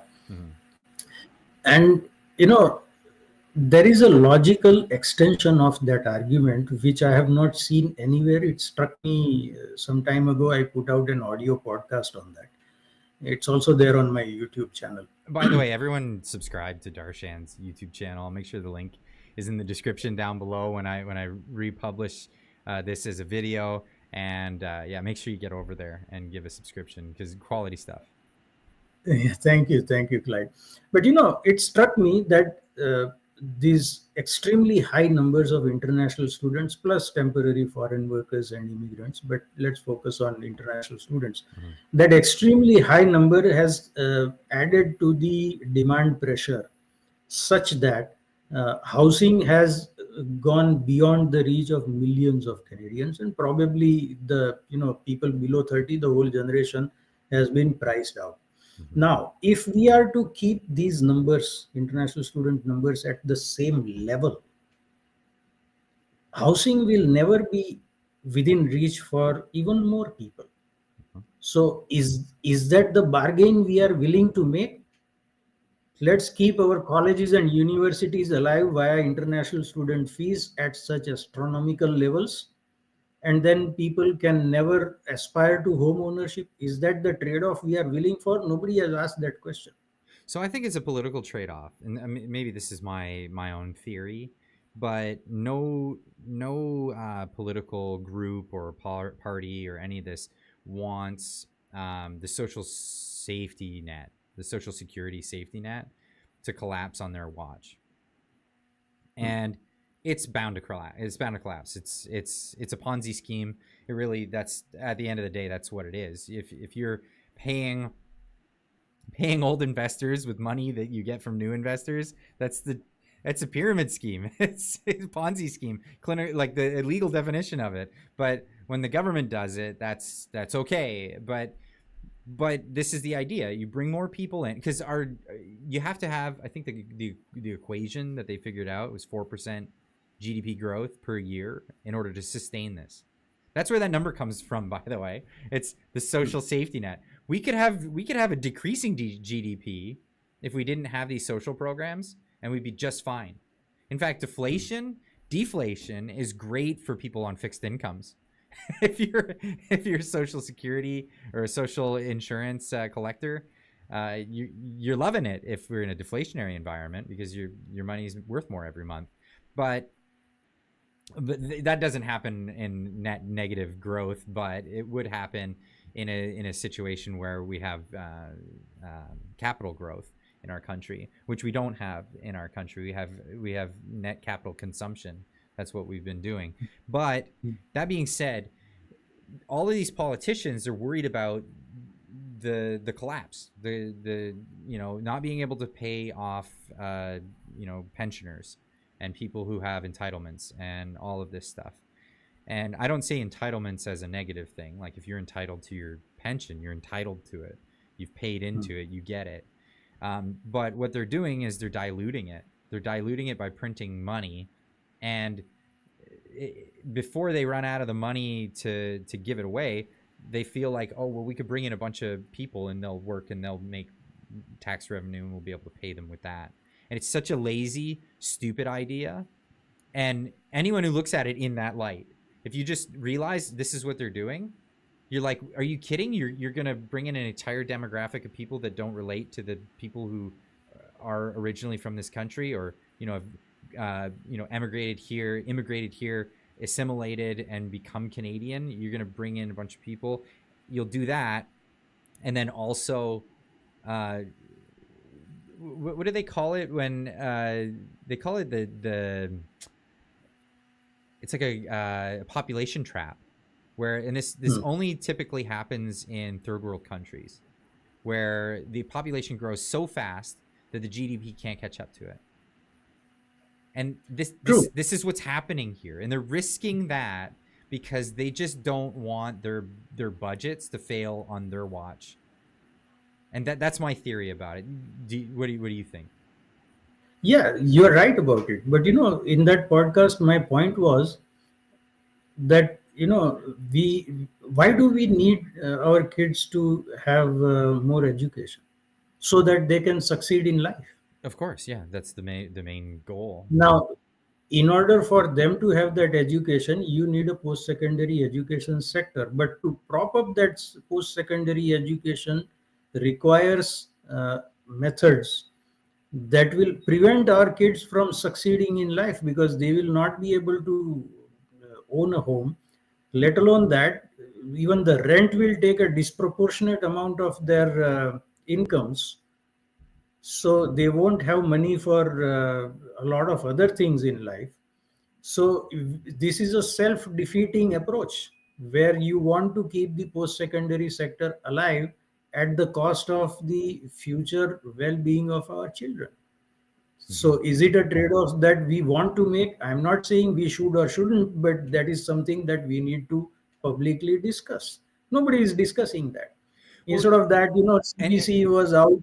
And my argument is it's because it's a scheme. It's not a real method. It's a way for them to get out of responsibility for something in the short term, and it causes bigger long-term problems. And they don't want to discuss that. They don't want to have that conversation. That doesn't work on the campaign trail, and that doesn't work in sound bites in the media. Like, we're talking about real solutions for real problems, and they don't want to get themselves involved in that because it might lose them the next election. True, but it's understandable, although unpleasant, when politicians want to do it, but it is the media's job to keep hammering on the main issues. Yeah. But instead of that, CBC was out with a story saying reduced numbers of international students could cause job losses in the post. Okay, my sympathies with anyone who loses their job. I have done my share of hiring in my career. And I know how hard it is on the other person. I have, because people you used to have very good relations with, you have to, tell them that, from tomorrow they are no longer employed. It's tough. But what is the trade-off here? Like, are you okay? There's one more major point that I forgot to mention last time around, which was that of suicides among international students. Now, there is one funeral home in the GTA.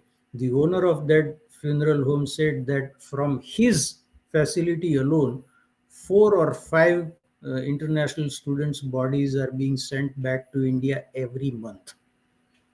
4 or 5. 4 or 5 per month. Is that the price we want to pay for preserving somebody's job? Again, I'm not saying yes or no. I'm saying we need to discuss this, because all these very high numbers have created a situation. Plus, students are being scammed, defrauded, whatever. So their family sold their farm. That's the only asset they had, and they have bet everything on one kid's education. The kid is frustrated here. There is no social life. Education is crap. And they are sharing a mattress with another guy at $500 a month. So at some point, a lot of them have mental health issues, and 4 or 5 of them will commit suicide every month. That is according to the owner of one funeral home in the GTA. There was also a news story about a Gurdwara, that is a Sikh place of worship in Surrey, where they said that they are organizing funerals and shipping back the remains of students on a regular basis. So it's actually claiming lives. So at that point, you have to take a pause. If somebody is going to lose their job, they have all my sympathies. If I can do anything about it, I would. But at the same time, if it is costing young people their lives, literally, then we have to stop and think and have a public discussion about this. That nobody is having. Then today or yesterday, CBC was out with a victory lap saying that reduced international student numbers will ease up the housing crisis. No, it won't. There are 364,000 new ones coming this year, and we are not going to build those many. No, we won't be able to do it. And they had this announcement actually just is this just today? So this was CBC Watcher on Twitter put this out here. Ottawa commits to $362 million to help provinces, municipalities house asylum seekers. This is another thing. So I mean, if it's not international students, it's asylum seekers. It's other people that are coming into the country. So we're not fixing the housing problem. It's not getting fixed at all. In fact, no, we're just exacerbating it, just slower. We're just slowing it down. Yeah, and even the new plan that has been announced, I am seeing several problems with it. For example, I think today they put out on the Gazette, Canadian Gazette website, that the government would be accepting 606,250 applications for study visa. So like if your target is 364,000, why are you accepting 606,000 applications? Are you anticipating a rate of rejection of 33%? More than 33% actually. Wait, wasn't 33% a magic number that you told me in our first chat? No, that was 47%. Oh, 40. I just remember a magic number where they had to reject a certain percentage, and they just kept it to that. Yeah. So, I mean, what explains the gap between 364,000 and 606,000? That nobody knows. Secondly, the requirement is that at the time of applying for study visa, the student has to have a provincially attested document saying that they have housing arranged. That's the new arrangements that they have.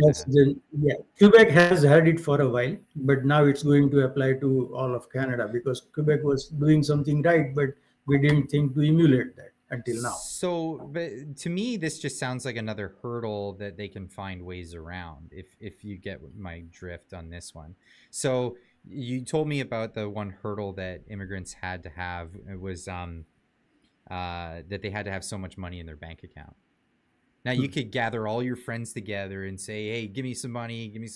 I'll put it in my bank account, get a statement, and then I'll give it all back to you. Then you have this statement that you can give to the government, and you're like, oh yeah, no problem. Okay, we're good with that.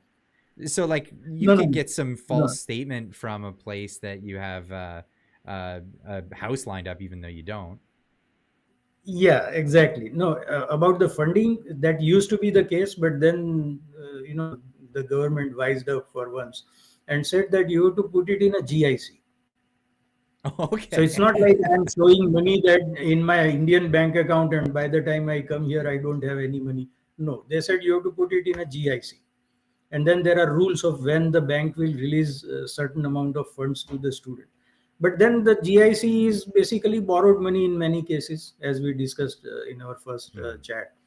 Right, so it is still a loan. Only thing is it's not being repaid before the student comes to Canada.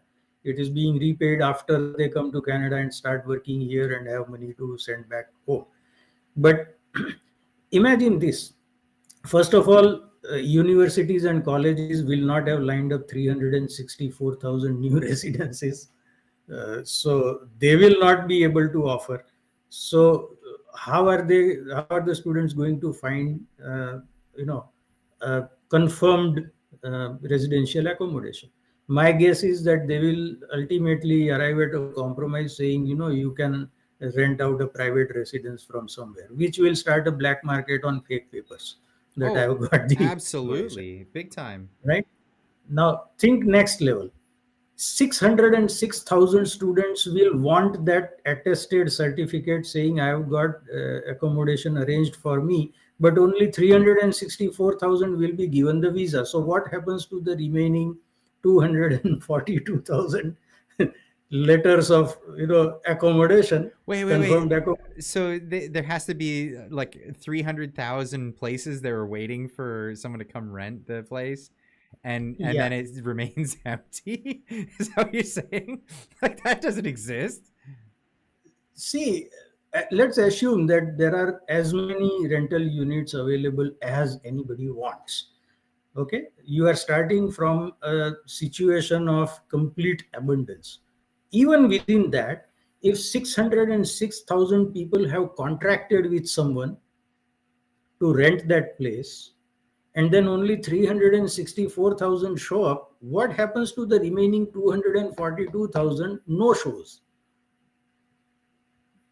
Nobody has thought about this. Yeah, nobody thought that through. Then the number of 364,000 is being allocated among provinces, depending on their population, in proportion to their population. Why don't they put the onus on these universities and colleges and say you need to have a dormitory or campus? Yeah, they should. But, Conestoga is not going to create 32,000, room for 32,000 students in a new dormitory. Guess you can't bring in those students then. Right. So, but the formula is that each province will be able to receive a number of international students in proportion to their population. So, for example, if Ontario is about 40% of the population of Canada, then 40% of 364,000 can come to Ontario. Right? Okay. Right now, Ontario accounts for 51%, so there is going to be a big drop in the total number in Ontario. But if you think from the other side, because I've seen it, a kid will not apply to one place. No. They'll apply to 6 or 7 places, right? And then let's assume that they are accepted at 3 or 4 places. One kid is accepted at 3 or 4 places. Now, in order to apply to 6 or 7 places, they would need 6 or 7, depending on province.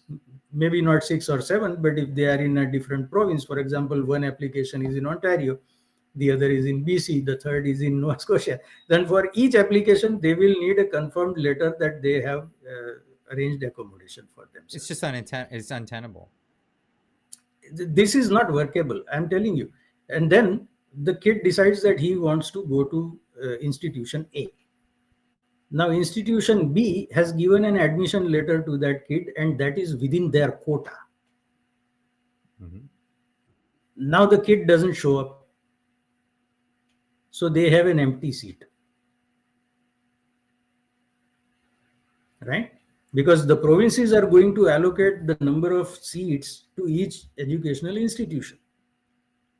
Within the allocation for Ontario at 40% of 364,000, Ontario will allocate among, how many go to U of T, how many go to Waterloo, how many go to McMaster, how many go to Conestoga, etc.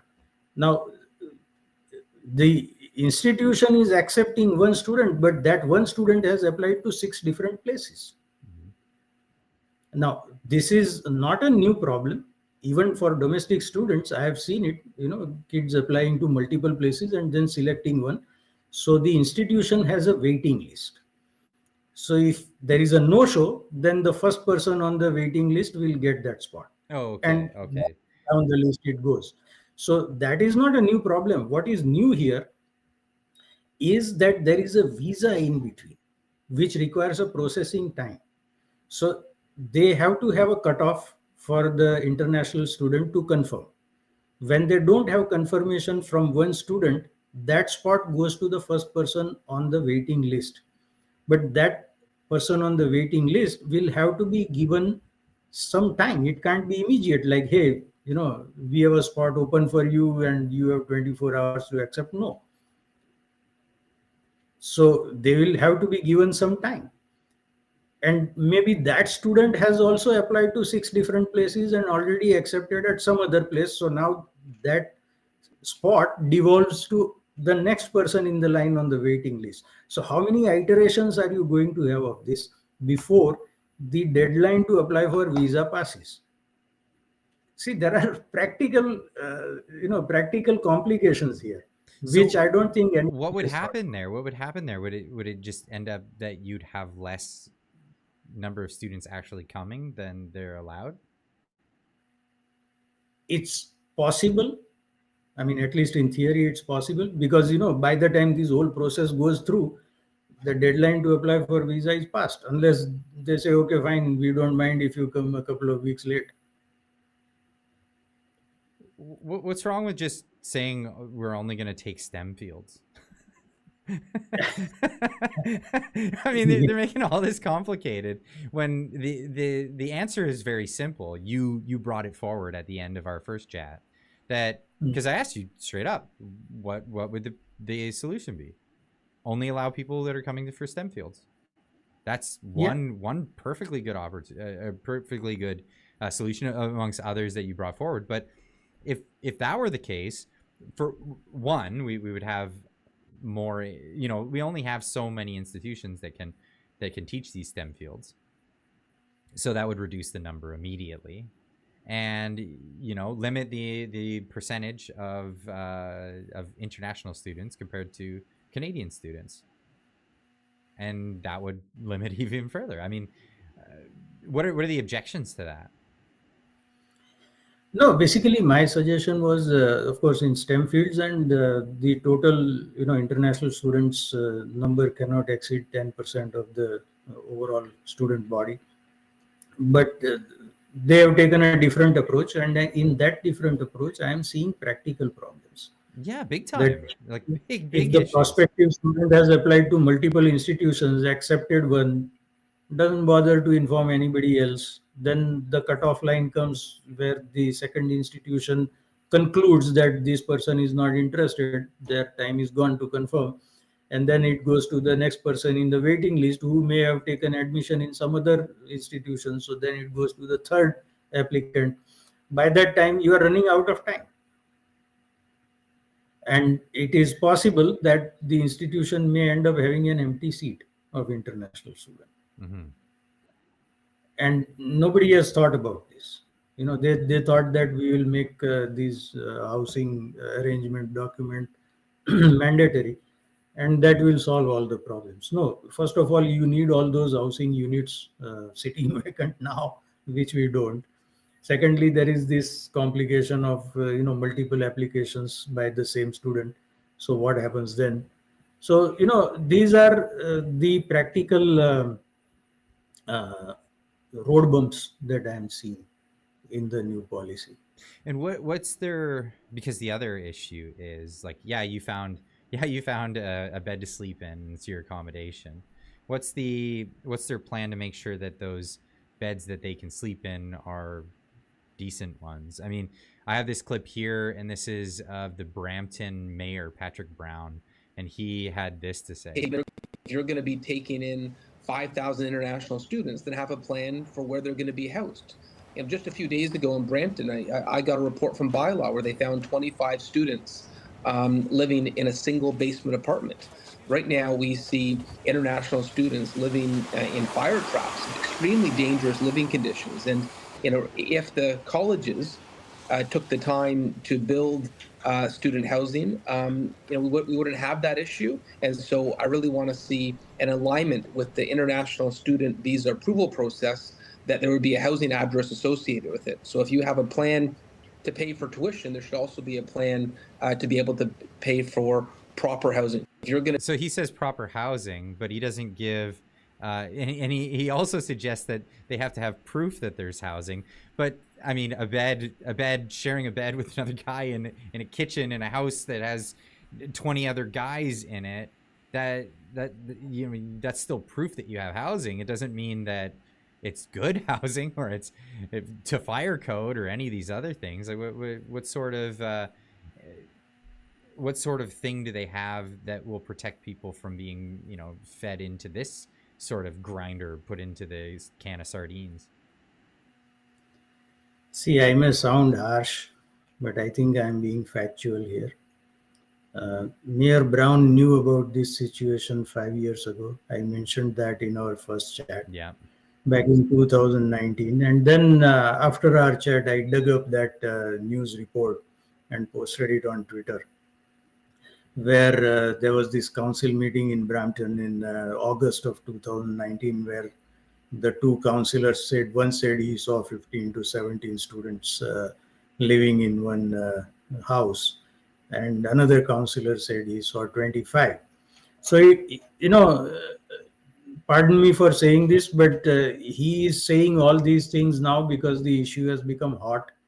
And saying these things makes him sound like he is actually caring about the students. But if he cared genuinely, then he would have done something 5 years ago.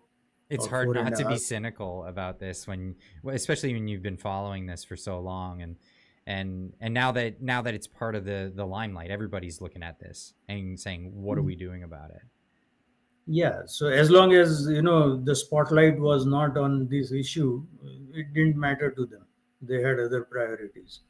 And now that it cannot be avoided, he's saying, I would like to see this and I would like to see that.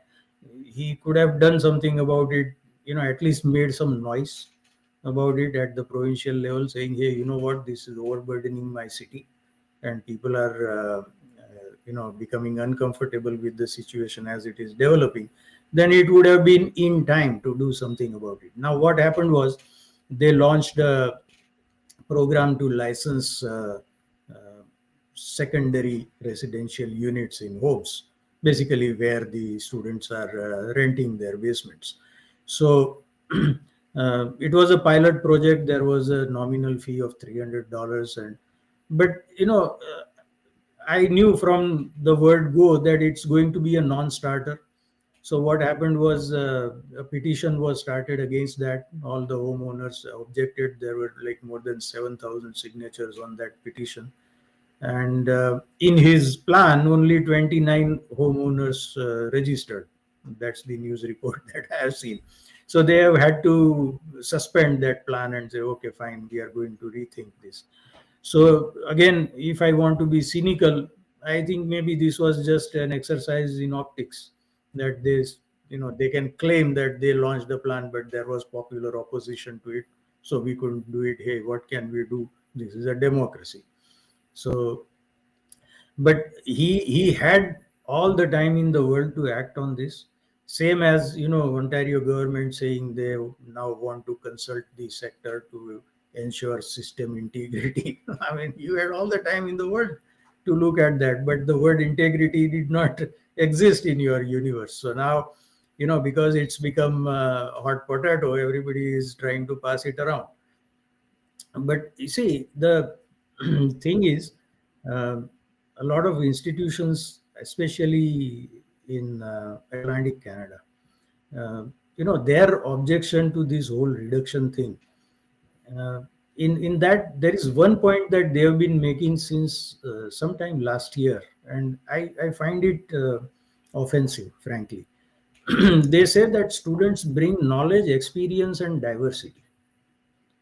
So wait a minute, these guys are coming here to learn something. They are not bringing knowledge. They are coming to acquire it. Yeah. They are coming to acquire it. These are like 18, 19-year-old kids who have never worked a day in life. So what experience are they bringing? Mm-hmm. They are going to acquire experience here, and I'm happy if they do. And diversity, I mean, why is it such a sacred goal? Diversity for the sake of diversity. I'll give you an example. Within 8-kilometer radius of my house, in the last several years, and again I have made notes here, 2 Italian restaurants closed and were replaced by Indian restaurants. One Quiznos, which is I'm sure you are familiar with Yeah, that. it's a franchise. Like some Yeah. franchise. It closed and was replaced by an Indian restaurant. 2 burger places closed and were replaced by Indian restaurants. There was one mom and pop pastry shop called La Cakery, and it was my favorite. First of all, it meant that I was not buying from a big box store. and I like to support independent businesses. The gentleman was from somewhere in southern Italy, and 3 kids, fourth on the way. Wonderful wife. She had, it was art. Her work was art. And I used to even when I was just passing from that location, I would stop and buy something. Beautiful place. It closed in the second lockdown on COVID, and then it was replaced by some kind of a chicken place, which also closed down, and now it is replaced by an Indian restaurant. There was one Louisiana kitchen which specialized in seafood, and it closed, and now there is an Indian restaurant there. There was a Chinese restaurant, again lovely couple from India. Not many people know this. There is a very tiny Chinese minority that has been in India for ever since. I mean, they came during the British Raj times. Okay. So yeah, they are mainly in the city of Kolkata, in the eastern part of India. So they were from there, and we used to love going there, and beautiful food, nice service, good place, good ambience. They hung on, and then finally, they had to give up. Finally, last time I went there, they said that we are staying open only a few hours. But then finally, after that, they closed. That place is now an Indian restaurant. So we are losing diversity. Yeah, the different. We are losing. Are Indian restaurants that popular in that area? Yeah, I mean, more than half the population of Brampton is Indian. So yeah, my thought though. But that is not the point. See, being from India, I want to eat multiple types of cuisines. Even though I'm vegetarian, I get options everywhere, right? So we are losing diversity. We are losing multiculturalism. And we think that having more Indians adds to diversity. No, you are replacing. First, initially, my thought was that we are replacing one monoculture with another monoculture and calling it diversity. Yeah. That was bonkers, but now it's even worse, because now we are removing diversity and multicultural milieu and replacing it with a monoculture and calling it diversity and multiculturalism. So, I want to, have the experiences of various kinds. When I want to, relax or enjoy or celebrate or whatever, I want to choose. Most of these restaurants have the same menu. I'm telling you, if you take the menu of one restaurant and slap on the name of another restaurant on top, nobody will notice. It's the same dishes. So, it's complete homogeneity in the name of diversity. I gotta watch my tongue here, because people criticize anything I say. I like Indian food, by the way. I really love Indian food, and I've had Indian food from different regions of India, and very, very different palate depending on where you go. Curry's not just curry, but I definitely love Indian food. But yeah, I don't want to eat Indian food every single day. That's not really my cup of tea every day. So the representative of the organization that represents all the universities, she was saying that they bring knowledge, experience, and diversity. And I said, in which universe? They are coming here to acquire knowledge, not share it. They are coming here to acquire experience, not let us benefit from it. And in the name of diversity, we are losing diversity. We are losing multiculturalism. We are importing homogeneity and calling it diversity. So, this is the level at which the official discourse is taking place. And nobody challenges that. It's only independent voices like you and I and many others who are doing it on their own. But from the established media, you don't see anyone challenging that. Now, maybe because they don't have the necessary experience to formulate this thought. What occurred to me that, replacing Italian and Greek and burger joints and Chinese and all those restaurants with Indian restaurants is the opposite of diversity. Maybe it did not occur to them. But it's funny that it didn't, because it is not within their range of experiences. right? Whereas I have the benefit of those experiences. So maybe I can formulate that. The thought strikes me, but it doesn't to them. So, the whole debate about international students is mired in so much lack of knowledge. I won't call it ignorance because that would be arrogant. But, there is so much lack of knowledge. There is so much stymied thinking. There are certain areas where you are not supposed to go. Even as of couple of days ago, people were accusing me of being racist. Like I said, I'm talking about students coming from India. I am from India. So which racism are you talking about? Well, that's just the NPC talking, right? It's like the non-player character. This is this whole concept of they're just following a script tree.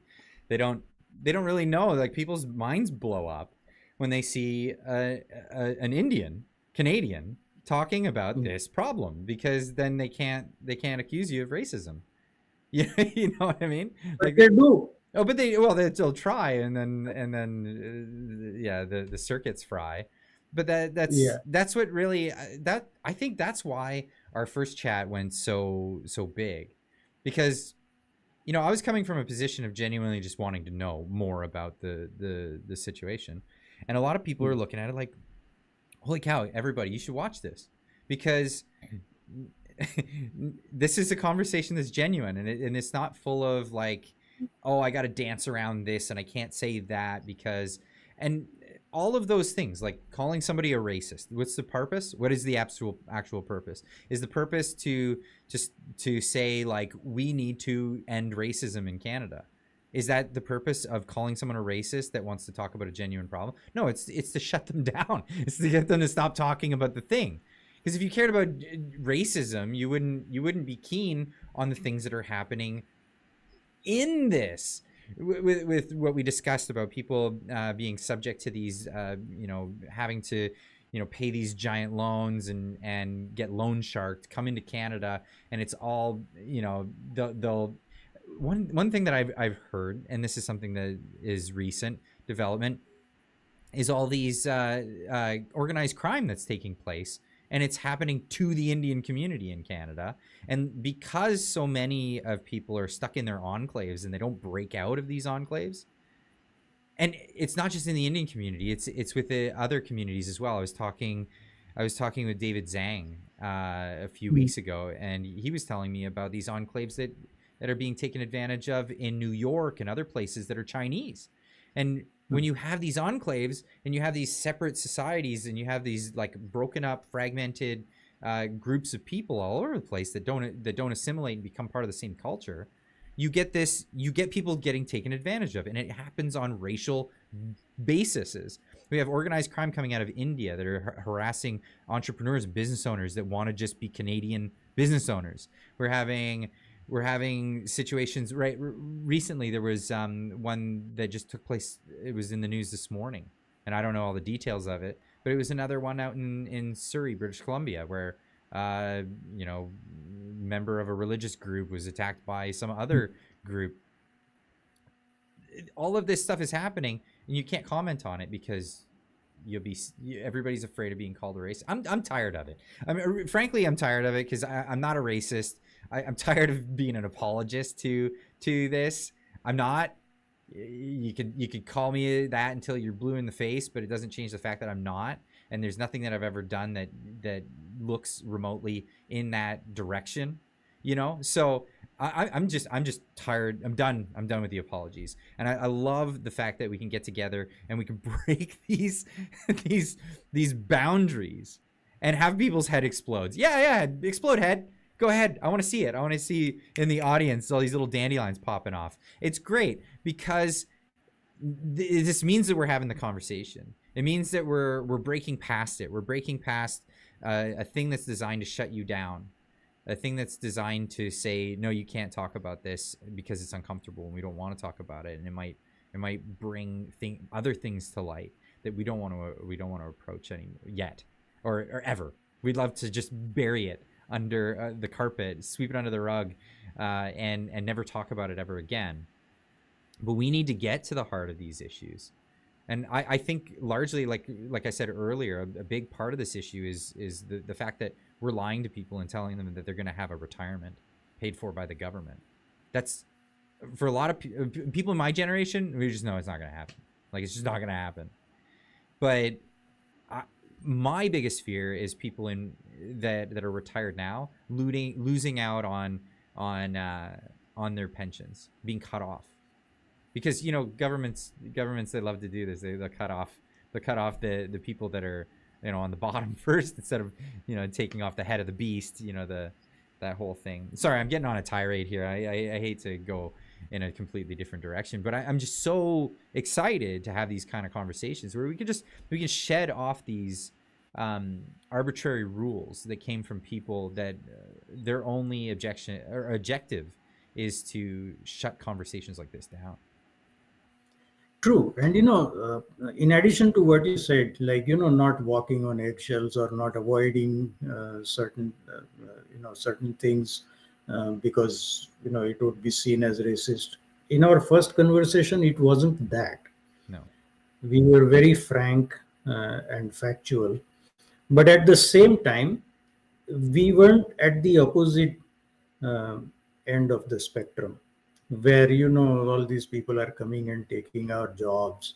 Or sometimes I see comments online saying, you know, some crime has been committed. It happens to be someone South Asian or Middle Eastern or whatever. And someone says, you know, import the third world, become the third world. And I ask them, like, before dark-skinned people showed up, you mean there was no crime in Canada? Did a criminal code exist or not? Right? You have to look at it factually. And that is what we did, which is probably, I think, why it resonated so much with people. Because even now, like, you know, the practical obstacles that I see in the new policy, or the objections that I have to the official statements from Chamber of Commerce or Association of Colleges or government or mayor or whoever, these are all factual. And as long as you remain factual and logical, you are making some progress in moving towards the solution. So that has to be the focus, and that has been our focus. It's unbelievable. It's unbelievable how hard it is to get actual accurate information out there. And it's becoming easier. It really is. But we have an uphill battle, because every time we gain strides in this, we have more hurdles and we have more obstacles to go against, you know, whether it's, you know, media entities. And you know, so people might say, oh, you know, these media entities, they're following the state because this or that. I think largely like old school print media, they're terrified. They're terrified of losing their foothold as like a popular form of media, and they don't know yet how to enter this new space. They're up against people like you, who, you know, you just freelance, do it your own way. You don't have to go through a publisher. You publish your own material, you put it up, and then it's up, and that's it. And anyone can link to the article just as easy as they can link to CBC or CTV or Global or any of these. And the only difficult thing that we have on our side is gaining trust, because you know, people might go onto your website and I've never seen this website before. How do I know this guy's telling the truth? Right? Yeah. And but it's a double-edged sword, right? Because that's the only thing that we have going for us, is the fact that is the reason why we become trustworthy. And it's amazing how that works. The news media has this you know, over a legacy that they've earned, that they didn't earn, they have because of years past, and that's where their trust came from. And they're so quickly trampling it, and they're dismantling all the trust that they've had. And more and more people every day are turning to you can't even call it alternative media anymore, because it is the media. Like, we are the media. Whereas, like, you know, places like Fox News are firing their top guy because he didn't say the right thing, and now he's bigger than all of their, you know, Tucker Carlson. I went with Marty, incidentally, out to see him just the other week. And man, the turnout for that in Canada, in a place where he's not even a news broadcaster for, was tremendous. And it's because people want to hear the truth. They just want to hear what's really happening. And that's what I really admire the most about like what you're doing, what other people are doing online. And the more and more I network with people like you and all the other journalists, like David Zhang, I brought him up earlier. He used to be with the Epoch Times, and now he's doing China Insider. And it's amazing because we're getting a better network of sources to get this information, not only to everybody else, but for us to be able to go in and check out all this information. I can't thank you enough for all the work that you do, is what I'm getting at here. Thank you. No, see, I'll tell you, someone sent me a message today. It looks like World War III is upon us, but Global News wants to talk birth control for PGNs in Toronto. Yeah. We were talking about legacy media losing trust, right? Or losing the respect. That is even more, weightier factor here. Losing the respect. When you talk about birth control for PGNs in Toronto, people will laugh at you.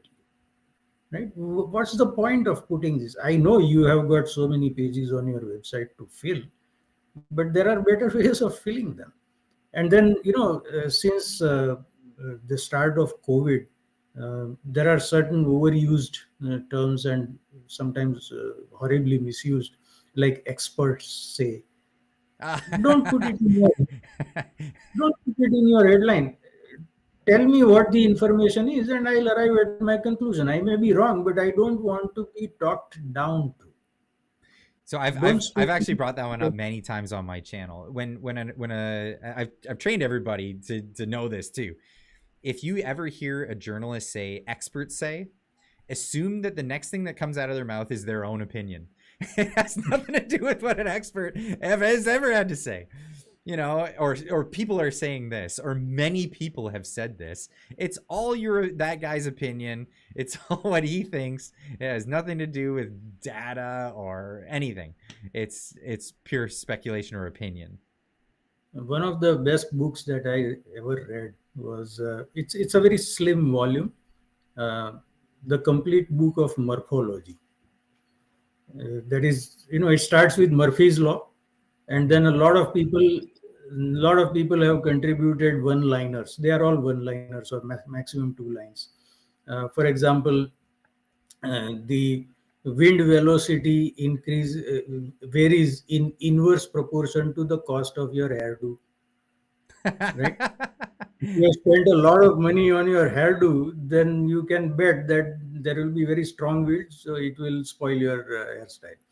So, in that, one such contribution is that if you consult enough experts, you can confirm any opinion. Because experts are not unanimous in their opinions. They have differences of opinion. So when I want to present as a media outlet, when I want to present what I believe, I'll find an expert who believes that. And then I can say that this is said by an expert. So, people are intelligent, they are smart, they know what is happening.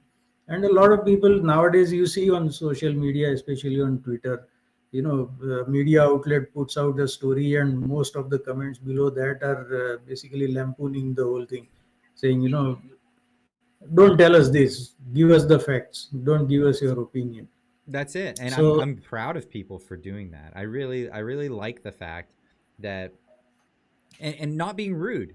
Like I actually take pride in the fact that I don't say swears on Twitter as much as I can, and I try to. My parents always told me, and it was always a thing, like if you don't have any other adjective other than a 4-letter word, like go read a dictionary or something, right? Like get out there and read a book, because yeah, it's this whole idea of trying to outwit people, like, or even if you're not trying to outwit people, just don't have the vulgarness to it. On Twitter especially, if you noticed, if you're vulgar, your comment will always end up in the other replies. So you True. might, if you want your stuff to be seen, be cordial. Be cordial in the way you say it, and you can be poignant, and you can be snarky, and you can be sharp, without being vulgar. You know, this is something that is true. Yeah, true. No, I remember a few days ago, Gary Mason of Globe and Mail had said something, and I replied saying that, much of Canadian liberal intelligentsia, and especially including Mr. Mason, is irredeemably statist. So, this resonates with people. Instead of using the F word or whatever, you are coming from a place which resonates with people. So that's always a better way to. And when I was in school, by the way, I went to a Catholic school, and they drilled. We brought up the golden rule earlier before you jumped in the show, and I didn't know what religion your background you came from, but I said, Jesus said the golden rule, do unto others as you would have done to you. But I said, I'm sure Darshan follows that same rule, even if it didn't come from Jesus. There's so many religions out there that have the same sentiment. Yeah, true. No, we have the same belief or teaching from Hinduism. That if you want to be treated in a certain way, then treat people in the same way. Exactly. Otherwise, don't expect better treatment than what you are meting out to others. So one of the things that was drilled in our heads in that Catholic school was that when you say something, the point that you are trying to make should remain in focus and not the way you said it. Yeah. Your presentation has to be unobjectionable. Otherwise, the other person gets a chance to make your manner of expression into the topic, and then you have lost control of the conversation. That's a great way of putting it, actually. Yeah, that is that's a great way of conducting yourself. It's a great way of making a point. And then I do like Tucker Carlson from last week. His big sentiment was to ridicule people who are ridiculous. If they're being ridiculous, it's your job to ridicule them. and I think just to, keep lightheartedness that I like to do. I like to keep that sort of aspect. Ridicule helps people feel a sense of therapy when they hear these stories too, because you give a little bit of lightness to the story. I like to give some of these characters nicknames and whatnot. It's funny. It resonates with people. But that's a way of conducting yourself, and not being completely rude with the vulgarities and whatnot. Right. Is there anything else you wanted to add this time before we check out? Well, we have covered much of the ground that I had in mind. I was consulting my points also. Yeah, I just want to make sure. I want to make sure we didn't miss any of the points that you did want to cover this time. Yeah. There is one thing that needs to be mentioned, which is, this whole thing of high numbers of newcomers, not immigrants, but also international students and temporary foreign workers. All that, I think, can be traced back to motion M44. I'm unfamiliar. I was reminded, very few people know about this. This was passed in May 2022. So it stood our immigration policy on its head. It was a complete 180-degree turn from what it has been. Because right from the start, our immigration policy was about attracting highly skilled people from other countries and then absorbing them in their fields of study so that their productivity would add to our GDP. Then gradually, that got eroded. By the time I came, highly educated people had to flip burgers because there was no work in their fields of work. Their experience was not considered valid, their education likewise, and they had to pay the bills. So, motion M44 puts an end to that whole history because it says that the immigration permanent residency pathways should be made open for all skill levels, not highly skilled, all skill levels. So, being a cashier at a dollar store is a skill level, at a certain point in the hierarchy. So, the whole influx that we are seeing, I think, can be traced back to motion M44. It was sponsored by an MP from BC, Randeep Sarai. If you recall, when Jaspal Atwal had shown up at events of Justin Trudeau in India, Jaspal Atwal having been convicted of trying to assassinate a visiting Indian minister back in the 80s.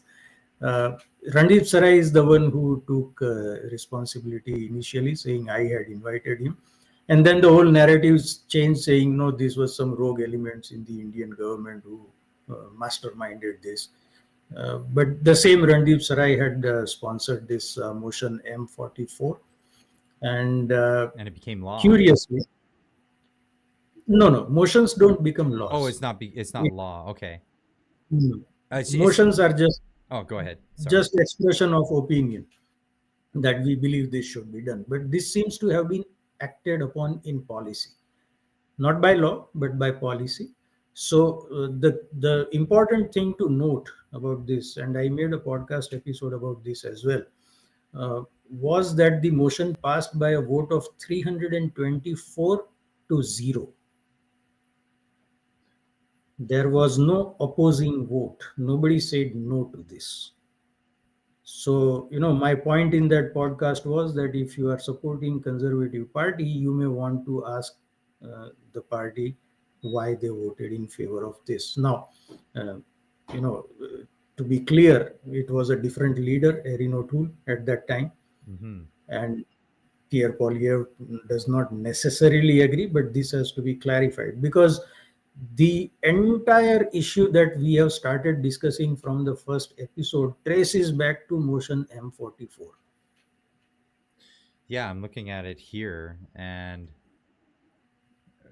yeah, interesting. They all voted on this. So permanent residency for temporary foreign workers, 44th Parliament, first session.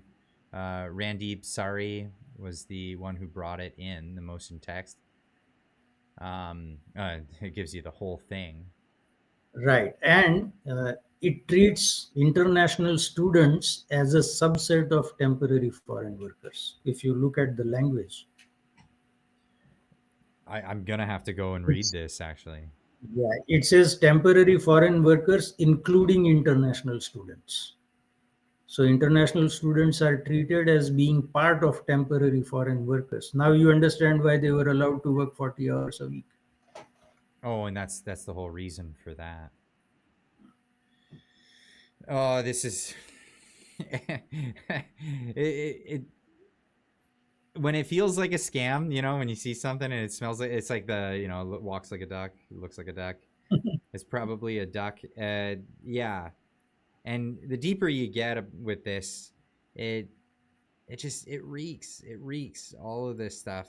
And of course they're playing political games when drafting this stuff and bringing it in and voting for it. Like, why did the Conservatives not oppose this at all? That's beyond me. This is probably something that I would have to ask some Conservatives when I get to have them on the show. This would be a good one. But yeah, another eye-opening experience with you, Darshan. It's amazing to have you on the show. Let me get through a couple of these super chats. There was a couple left over from earlier, and then while we were chatting, Robert McFallon with $10 super chat says, your last talk with Darshan opened a lot of eyes. Your conversation blew my mind. Welcome back, Darshan. Steve's Hyde for $10 says, have a great stream. I must go to bed. I can't wait to hear the rest in the morning. Much respect, Darshan. So he'll be checking that out later. Chris B with a $2.79 super chat. At least 190 folks need to hit the like button. Thank you all for hitting that like button. It's amazing. Duchess of Dub with a $5 super chat. Just hear me out. Prince Harry +1 are trying to get Google to heavily censor speech They just don't quit. No, they don't quit. They never quit. And it's not just them. There's a lot of them trying to stifle speech. And for all the same reasons that they've always stifled speech throughout history, and they're doing it again. We just happen to have a lot more tools at our disposal. So let's all be thankful for the things that we have, and we should be encouraging this worldwide. I really can't wait until better technology for translating comes out, because I can't wait to have Clyde Do Something channel in every language. That's something I'm looking forward to. Robert McFallon with another $10 super chat says, I want to see Darshan and Marty sitting around a campfire on one of Marty's hikes. That would be epic. That would be epic. I'd love to watch that. Sarah Allen with the $13.99 super chat. Thank you very much. Rainbow Warriors have been saying, if you don't like what's being taught, homeschool. Some group of families scared of these policies can take their kids out. Would that make too much sense? Well, it would make a lot of sense. If you're worried about what's happening in your children's schools, you always have the option of homeschooling. Yes. Sometimes that makes things a little more difficult, because people have day jobs and things like that, and this is the reason people end up using school like daycare, right? This is a thing. We're not an agrarian society anymore. So Yes. we're not keeping our kids in the farm, working tills and all of that stuff. Interestingly enough, we should tell our teachers that, because we don't need the summers off like we used to when we had an largely agrarian society. Maybe we can. There's gonna be a lot of teachers hating me right now in the chat, but that's the thing. Yeah, definitely homeschool your kids if you have the ability to do so, or if you have the ability to do so, send them to a private institution. All of our politicians that decide where our kids go to school and what they learn, I always love this. Don't listen to what people say.